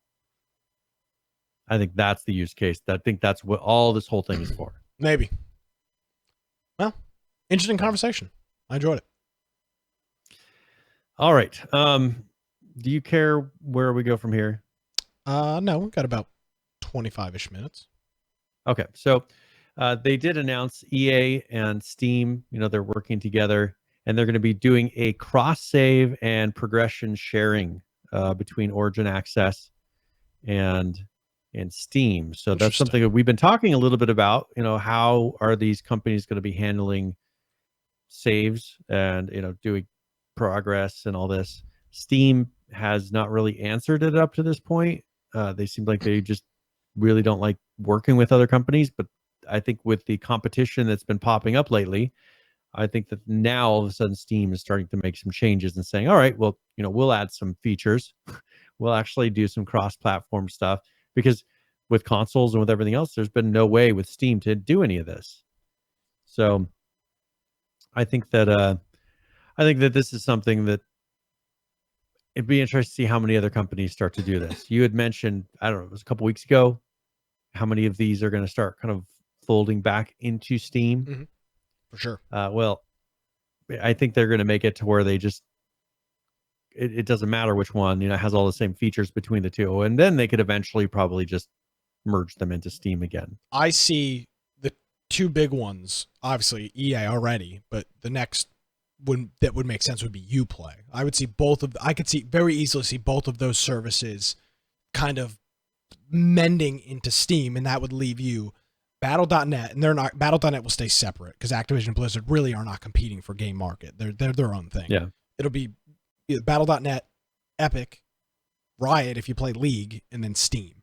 But I see Ubisoft with Uplay and EA just pretty much completely getting rid of their service. It just doesn't make sense right now. Yeah, and so I think that this. Microsoft too. PH mentions Microsoft's whole thing. But they with their Xbox though, they'll just keep it. It's the same. They'll do their own thing. But it would make sense for them to morph. So, but this will be something that finally Steam is improving their platform. I mean, it seems like for how many years have they sat there and not done anything? Well, they've improved their platform. It's just not. I mean, they've recently just revamped some of the UI. Yeah, I mean, they've done little things here and there, but for how much money they bring in, and the in-house streaming and Steam Link, they have done a lot of things. You're not giving them enough credit. They've done a lot. I kind of think of cloud saves as an early on thing. I don't think of it as something they've improved. It's always done it. I'll tell you this, Brian. I think you're falling into a trap. Mm-hmm. You're being trapped. You're falling into the trap that is unfortunate when you make a very good product, is that you don't see the improvements because they're just so, in a lot of cases, they're just so seamless. Like they just introduce a feature, it just happens, right? Yeah. Like you don't notice it, and there's never the new sexy feature because they're just constantly morphing and rolling things in and out and incorporating things. And when you're not looking at a list, like right now we look at Epic, their game launcher, and we see a list, a roadmap. These are the things we're going to do. You're like, oh, those are pretty neat. Steam just put those things in over time and nobody ever said anything because they just worked. So I find myself falling into that a lot when it's like nobody complains about people only complain about the bad thing. Yeah. And for the most part, I don't really have a whole lot to complain about Steam. It's always up when I want to use it. The service is fine. I've never had an issue with it. You've mentioned their customer support is not the greatest, but they did when you had a problem. They took them a little while, but they solved your problem. They gave you your money back. There's not a big gripe with Steam. The biggest things you could say. And PH makes a good point. They pretty much killed a bunch of the piracy that was happening. If you think of prior to Steam, Skid Row, everybody was just downloading games, you know, and there was no real limit to owning a game. There was nothing limiting. The DRM wasn't a real thing at that point, other than you had to have a disc or a manual that had some word you had to look up, which nowadays would be nothing, right? I think that was a big difference. Steam came in and was like, okay, you actually have to own the game to play it. Come get my Skid Row copy MW2. Chilling. Hey man, that's what it was like. That's what it was. Everything was get your Skid Row copy here. But I think that this, you know, with them having a little bit of competition, I think that they're starting to make some of the reaching out type of fixes. Of let's reach out and actually do cross saves. Let's do something that works out with another service, because they do probably view Epic as competition for this cross saves between consoles. They are. Absolutely. And, these guys haven't really dealt with that 100% yet, but this may be a step towards that. So, yeah, I like Steam. I don't have anything bad to say about Steam. Hey, I've got tons and tons of games in Steam. You're all in, man. You got a 401k invested in Valve. I know. I just sold my whole account. Oh yeah, definitely not against the terms of service. Yeah. Now, one thing is, there was an article on Massive VOP talking about how spending overall is down for gaming and for gaming in general, for in-game spending. Not for the games themselves, but for the microtransactions and all those things that are happening. And they're claiming that it's because gamers are getting leery of the monetization schemes that we've been seeing in games. So and I don't know how much of this is a lot of the different games have kind of been changing. Fortnite changed to a different type of system. We've been seeing all these season passes. There's been less of the kind of predatory marketing of buy this skin or buy this gun, buy whatever. They also say they claim that it's in-game spending has reached a saturation point, with the loot boxes and battle passes and one-time boosters and all these cosmetics things, and that it's not enticing people like it used to anymore. So the developers are having to go out and identify other approaches to getting players to spend money. Isn't that crazy, Brian? The free market Yeah. decided that they didn't want that stuff. Isn't that exactly what we've been talking about? How I don't care about microtransactions and I don't care about all these things because I don't buy it. Yep. And this is exactly what we're seeing. And you're starting to see that mostly on the mobile market. Mobile market had a spike of, it was mid-year this year. They had a spike of purchase and it's just been going down ever since. So I'm not sure what caused the spike, but in general, they're just kind of gradually going down now. Other than console, it did go down, but now it's on a slight uptick. Mobile and PC, they're going down at the moment. So we'll see where this goes in the long run. But you notice I don't mind. Console went up, but they're so much lower than mobile and PC that it's not a 1-to-1 comparison. It's a very skewed number. Yeah, it's less than $1 billion. Just because there's not an easy way to transition that. You don't put your credit card number into an app inside of a console. Well, you do. You have to go through the store. Oh, well, that's what I'm saying. You have to go through the store. Yeah. With PC and with all these and mobile, you don't necessarily have to do that. Mobile's or bad, it's much easier. Yeah, and so I think that's the big thing is one benefit of a console is it's much harder for them to monetize and do all these little things without it being incredibly obvious and feel like you're just having to go to the store and do all these stupid things. Well, and something to come back around to a conversation you've had with me many a times, you look at the age of the people that are most likely playing console, it tends to skew to a younger audience, aka not as much discretionary income as somebody your age or somebody my age in their early 20s. That's a huge factor. In the mobile phone market is just a total wild card. It's just a total cluster of people. There's no average age. But I would say for the console, it tends to skew younger. PC tends to skew older.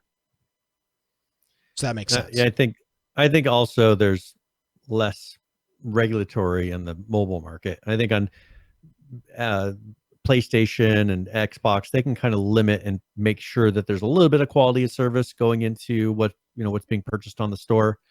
With mobile, there's just anything. And you see how much money people spend for the stupidest things inside of a mobile game. Yeah.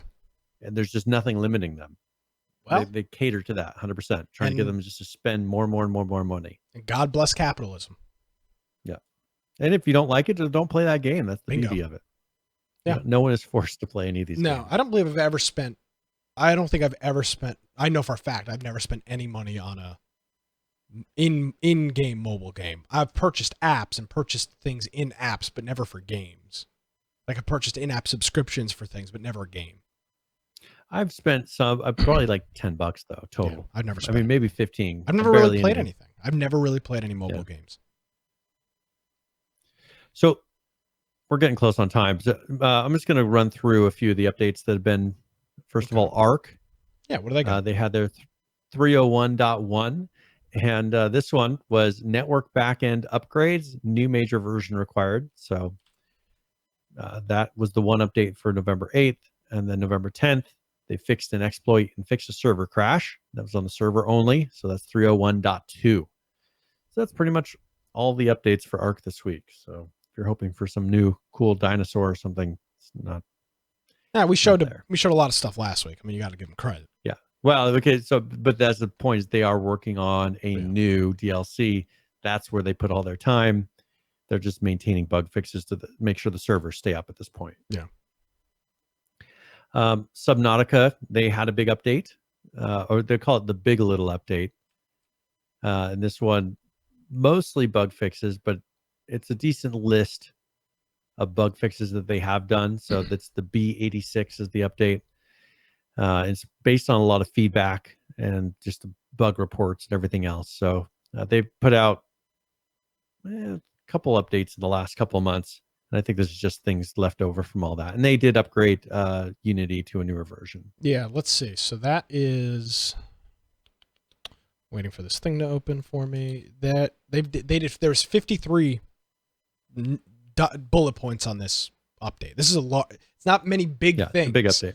But fix potential it's crashes. It's a bunch of little fixes, but you're talking about should make a big difference in the game. You're talking about 60 potential bugs that they had to identify, track down, fix, verify it fixed, and then put into the game. That's a lot. Even if you're doing 2 or 3 a day, it's a lot. Yep. So that's and then plus doing a whole Unity engine upgrade. That's a big deal. And that's just one line of all of these. So another update was done to SCUM, and I did look yesterday. I think I said that I would play this at 0.3.1, and we're at 0.2.61. Oh, baby. 18097. Game of the week's coming back. back. Know at what point. I don't know at what point they're going to transition over to the 0.3s. Can I send them? I'll send them a message. Can you please just go to 0.3? And they have a list. This was a lot of bug fixes. No comic this week, but they had probably 15, 20 fixes. Yeah, and easily. Then 5 different quality of life additions they did. Yeah, like vehicles should not despawn in SP no matter how much time has passed. Players will produce jump grunts only if their stamina is low. They removed the defecate struggle sound. Constipation sound. Removed unused skills from the metabolism GUI. That's big because a whole bunch of garbage on that GUI. Yep.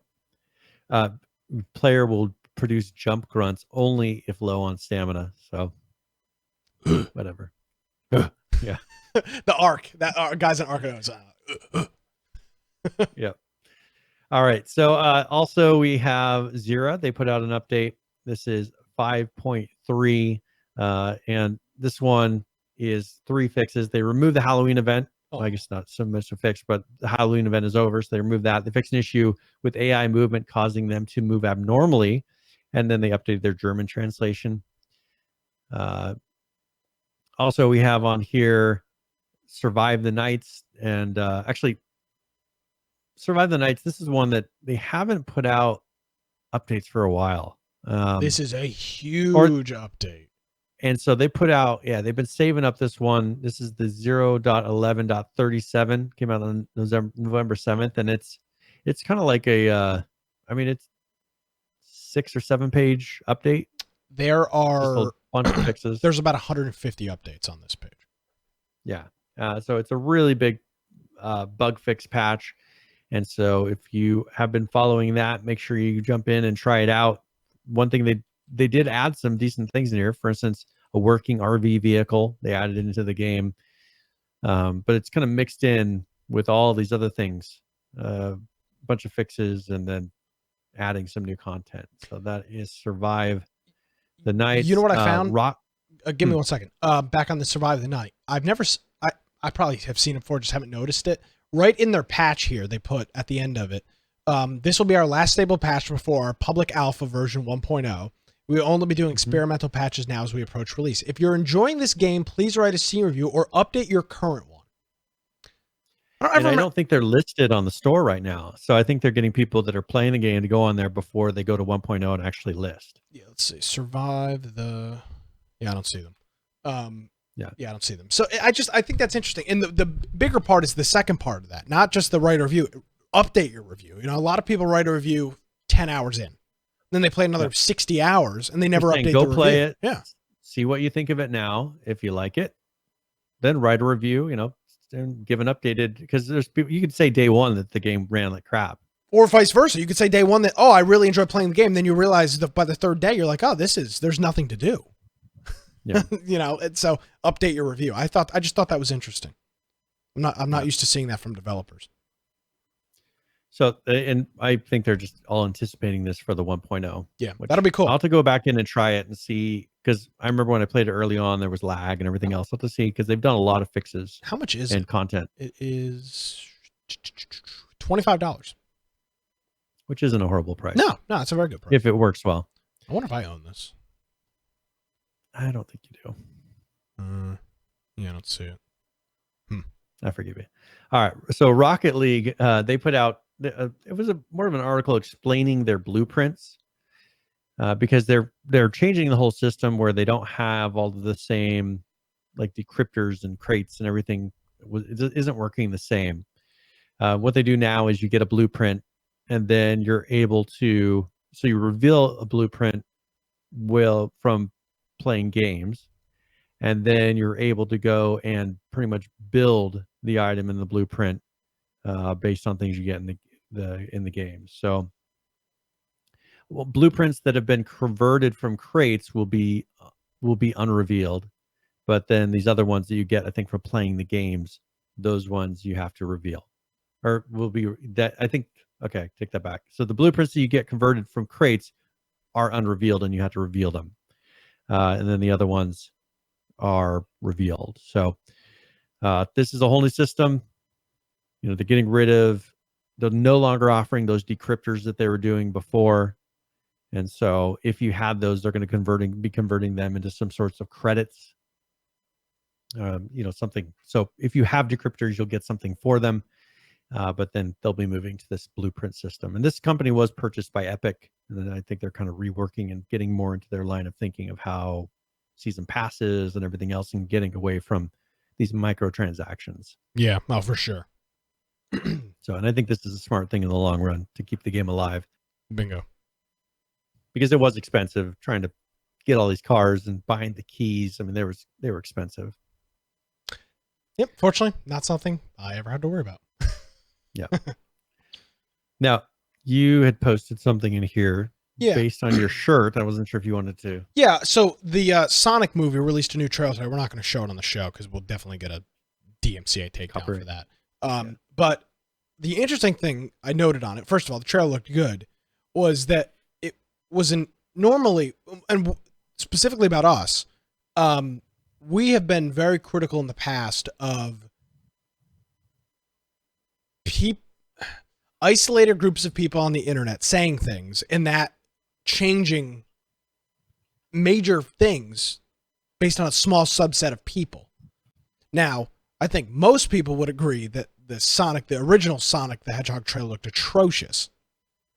But it was just it looked nothing like the actual. No, it was like a caricature. It looked like a meme of Sonic, like that really crappy cartoon meme that you see, John. That's what it looked like. And it was just interesting to see that. And I put in my notes here. For once, the internet actually forced a good change, because a lot of the time it's reactionary. It's knee-jerk reactions by companies based off of Reddit or Twitter posts that end up destroying things, ruining games, ruining projects, TVs, movies, whatever it may be. And it was interesting to see this. This trailer looks awesome. They're getting nothing but praise on this trailer now. Yeah. So I thought that was just kind of interesting. Did you watch the trailer? Are you a Sonic fan? No, not yet.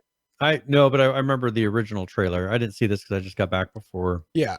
I would recommend people, if they watch the original one, which it was hard to not watch because it was all over the internet. But the new trailer looks like Sonic. Trailer looks good. It reminds me a lot of the Pikachu, Detective Pikachu movie they just did, kind of that live action hybrid, which was good. Yeah. I watched that actually on the plane back from PAX. And that was good for what it was. And this will probably be the same. So good work, internet. Yeah. Finally, for once, you've finally fixed something. You've not boned us with your reactionary comments about something. So that was kind of cool to see. Well, let's jump into Rust really quick. Okay. Rust, they put out some updates. There's a video here. I don't know if you want to play that really quickly. 25 seconds, right? Yes. So this is improvements to the tree mini game. Okay. Well, hold on. I gotta get that. Normally I've got some time to set all this stuff up, but since it's so short, I guess we'll just play it.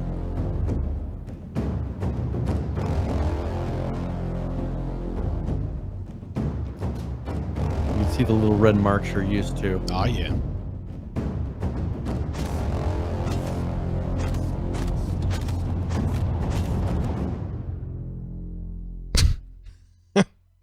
tree's hopefully There you fixed. go. So they Hopefully. so that X marker, which is a pretty common thing in a lot of games, you break the tree quicker and you get more resources by hitting the X. What other game does that? Rust. I don't Seven remember other games. Days to Die does that, doesn't it? No. They do. There's like a little shiny gleam. What game? No, that's Rust. Oh. Does Ark do that?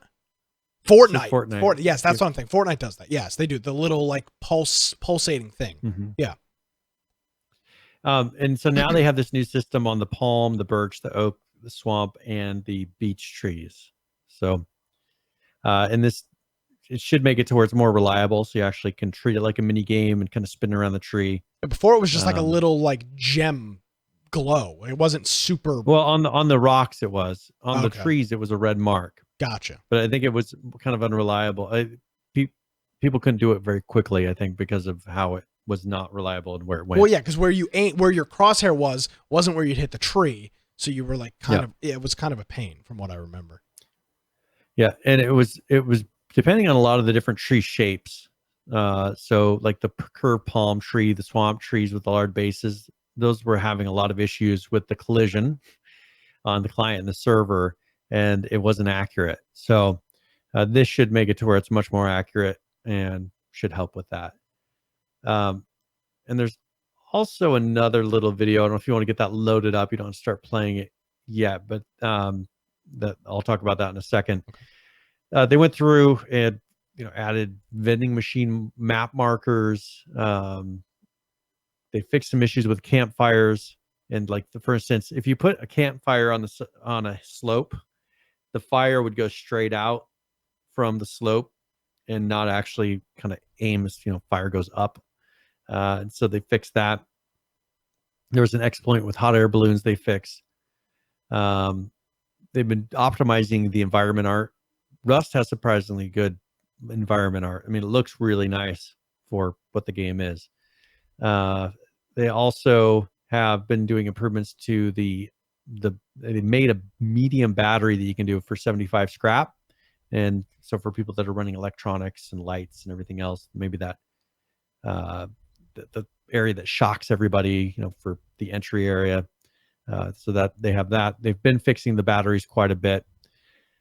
And then the focus, that's that video, if you want to play it really quick, they've been changing how the focus works in the game. Yeah. So what are we looking at? Manual focus.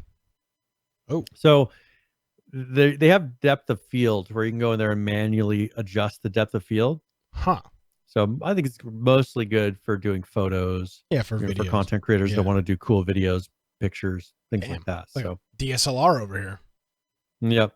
So that's one thing they've done. They also have added team chat, so you can privately chat with your team in game. You know what I found interesting about the team chat is it pulls your Steam icon as the avatar, which we never know what that. Oh, but there are naked characters in the game. I'm not even worried about naked. Yeah, I mean, there's some crazy stuff in there. Yeah. They also added a chat menu. They've had the ability to mute. So it also mutes chat as well. So voice and text chat. And then they fixed some issues with the bow. There's not a video for the Shadowfrax has a video for it, but there was a delay when firing the second shot for the bow, and they fixed that. Just a bunch of fixes. So this is a pretty big patch. This is their November 7th. So if you're interested in that, playing Rust, you probably have seen some of these things. Yeah. But some pretty big updates. To come back to something else that we were talking about earlier, we're talking about Quixel. Isn't that what it's called? Quixel and Epic. The guys that make Dead Matter, QI Software, just tweeted out, they highlighted the point that said, we'll refund all your subscriptions for 2019 if you upgrade to those new things. So they tweeted out, we'll be using this money to buy pizza for the Dead Matter development crew, community mods included. So it's just interesting to see where it really affects is these small groups like this that have no choice but to buy these tools because it's the only way to make the game. It's the only way you can be relevant, yeah. And then to have those things refunded, you're talking about significant amount of cash in the grand scheme of things for these small development studios. So that's cool to see. Yep. Just saw that. Yes. As I was browsing Twitter. Yep. Very good. And then No Man's Sky, they put out a new patch. This is 2.16. I know this is your favorite game, but mostly just a list of fixes. Yeah, just a list of fixes from November 7th. Probably about 15 to 18 things. So nothing worth really mentioning. All right. ROE, they put out 2 updates this week, but both on the same day. The second one was a hot fix to the first one. So, but if you've been playing it, at ROE, I mean, they released into 1.0 how long ago? 6 months ago, I think. No, less than that. 3? No, it's longer than that. I think like 6 months ago Okay. they went into 1.0, and there's been mostly fixes, but they're putting out content. They went through and added an advanced graphics settings and animation overhaul. So if you go in there, you can really tweak a lot of the graphics setting from anti-aliasing, and they pretty much added all the features that you would expect, but some more things like the quality of the clouds, vegetation quality, normal things like shadow, lighting. So that's all in there now. They've tweaked some of the guns, like the med gun and the reload speed for the M82A1.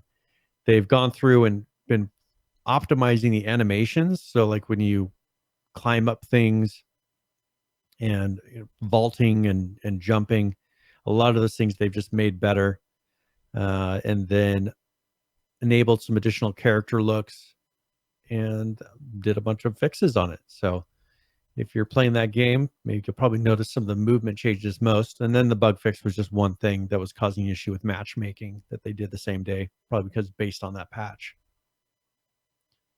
So that's it for ROE. Unturned, I think, is our final. I think we've got everything else other than this. Yes, sir. Unturned, they did a California map. Oh, what's that like? So there's a bunch of fires? I don't know. Oh, come on, Brian. Boo. What a cheap shot. What a scumbag. Boo. Yeah, it's easy to make. Brian at infectionpodcast.com, ladies and gentlemen. Send your notes. Yeah. They added the Costa Mesa shopping mall, the Chester Motel, Gonzales Chester Estate. Motel. Chester the Molester Motel? Sure, yeah. Quite the place.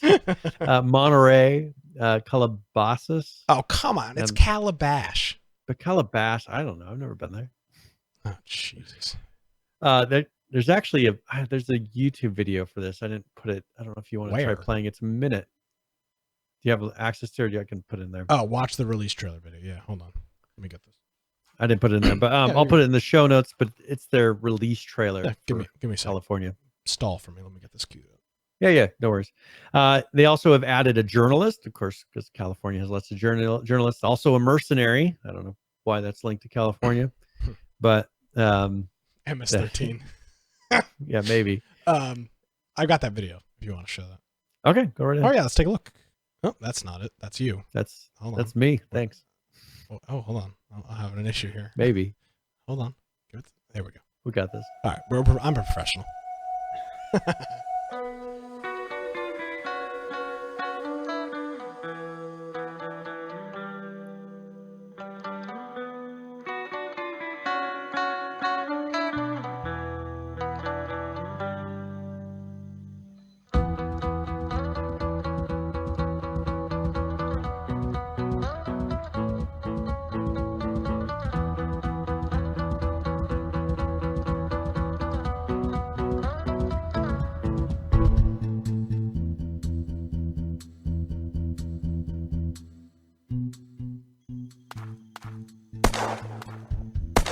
Yeah, it sounds like California. Jesus.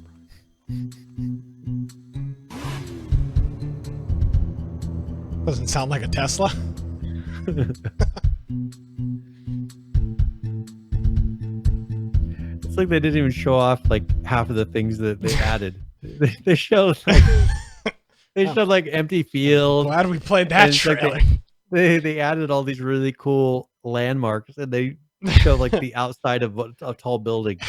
The comments on this YouTube video are quite funny. Like, yeah, are you gonna actually show? Does this map catch on fire every few days like real California?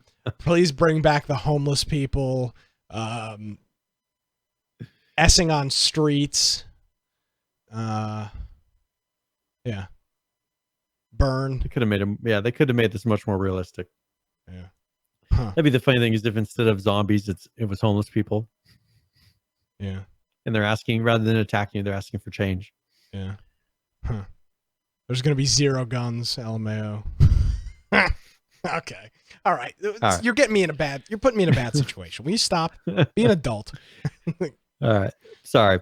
Other than that, I think there was one thing that we didn't really cover. Maybe we'll talk about it next week. Ooh. Yeah, there we go. A little teaser. Yeah. So other than that, I think we pretty much covered everything. Yeah. You too, GF Disturbed. Grow up. Come on. It's a family-friendly show. All right. Well, let's do current players. If see if this will load for me. Let's take a look at some. Where's my audio? Oh, here it is. Hold on. I'll turn this thing up. There we go. All right. Let's take a look at some player numbers. We're way off the trail at this point. Currently playing Ark, 27,835 people. The 24-hour peak, 41,960. With a 7-day peak, 54,170. Moving on over to Rust, 35,199 people currently playing that. The 24-hour peak, 53,868. With a 7-day peak, 74,704. And wrapping us up this week is 7 Days to Die. Currently playing 18,034. The 24-hour peak, 21,813. With a 7-day peak of 32,822. And that is current players. Quick little segment there, just looking at a couple of the top games that we talk about. So all good numbers. Very good. It's nice to see 7 Days holding on to its player count. Normally it's dropped pretty significantly by this point, but this is the longest since an update I've seen the numbers stay this consistent, which is good. Yeah.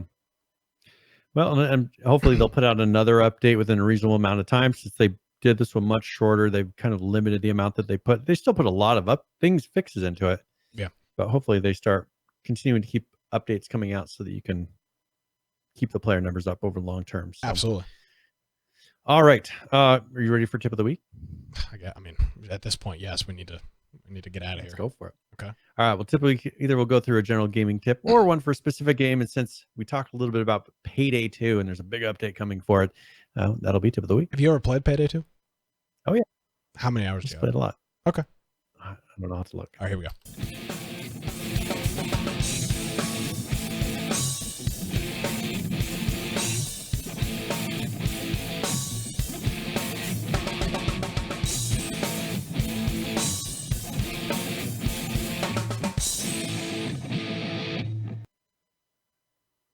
So actually I have 43 hours in Payday 2. I have it. I've never installed it. Oh, it's a fun game. As we mentioned earlier in the podcast, they're coming out with a pretty big update for this, and they haven't put out content for a little while for it. But one thing that you can do is, first of all, you have hostages in the game for people that haven't played it. And if you have the right perks, you can go through your mastermind tree in Payday 2 and they actually will give you health. The hostages will be able to convert to health. But you can also delay the police assault waves by a few seconds with hostages. So if you threaten them and scare them enough, it actually delays the police assault waves. And then when there are police officers, you have to hit the F key. You're able to get a police officer to kneel down and then submit. You can then convert them to your side. And that allows them to they'll follow you around. So they can become a human shield at that point. And then if one of your teammates get taken into custody, normally you would take hostages and exchange them. You can also use, if you've used up all your hostages, those police officers that you converted can be used in exchange as well. So just some interesting things that you can do with Payday 2, a little bit of a tip of how to play the game. But it is a very fun game. Make sure it's $10, I think $9.99 on Steam right now, and they're putting out new content. Very fun game to play with some friends. So that is tip of the week. Okay. What you just because you've never played it, you don't know what this means. Okay. You should try it out. Tip of the week, and we should do Friday night game night. Of Freaking people can go in and play. Charles Manson over here. I know it sounds disturbing. Oh, really? You think? You think it sounds disturbing? Really? It's how the game works. RBK killer. I mean, let's start naming them off. Yeah. I'm gonna find you on some TV show one day. One day they'll make a Hallmark movie about your life, and I'll be an integral part and they'll of it. play that clip back about how I'm talking about how you need to. And they'll have me blurred out on it. You have to get the police officer to kneel and submit, and then use them as a human shield. Yeah. After you commit your serial killer spree and Hallmark does a movie, I'll have a cameo. Yeah. Well, all right. There's always something to look forward to. Are we ready for this this game giveaway? At this point, please. All right. So congratulations. Oh, it's Judd. Ayo. So you have won a copy of 60 Parsecs. Looks like a lot of fun of a game. So I'll send that to you in Discord. It's easier. And I do quickly want to thank a couple individuals, including Gadlaw, our friend Govna, and Big Woody Sauce, all for hitting us up with the resubscriptions here during the program. We appreciate it, guys. We really do it. It helps us out big time. So thank you for that. We appreciate it. Yes, thank you. All right. Is there anything else we need to cover before we go? No, sir. All right. Well, if you want to find me at Boise Computer on Twitter, my blog, biteoftech.com, and of course, our website, infectionpodcast.com, and go to join our server on Discord. That's where you can submit news throughout the week. You can come and hang out and talk to us while we play games on Friday nights or whatever night. We have a Steam group if you want to get a notification before the live show starts. If you want to catch us live, make sure you join us on Twitch or on Mixer, also on YouTube, and we have links for all three of those on our website. We have our audio only forms if you want to listen on your way to work, at work, instead of working, whatever. We have show notes for every single episode that we've done. So if this is episode 252, if you want to see some of the videos or any of the articles that we referred to, those will all be available on there. If you want to help support us, make sure the first thing that you could do is our Amazon Prime subscriptions, as he just mentioned. That's a great way to do it without costing you any extra money.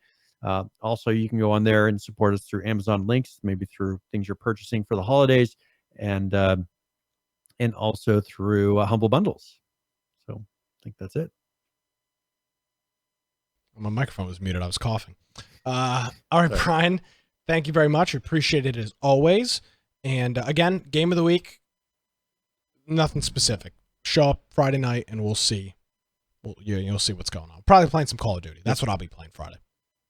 Or Payday 2. We'll see. I mean, yeah. Brian will be murdering people. You would like it. I mean, I have it.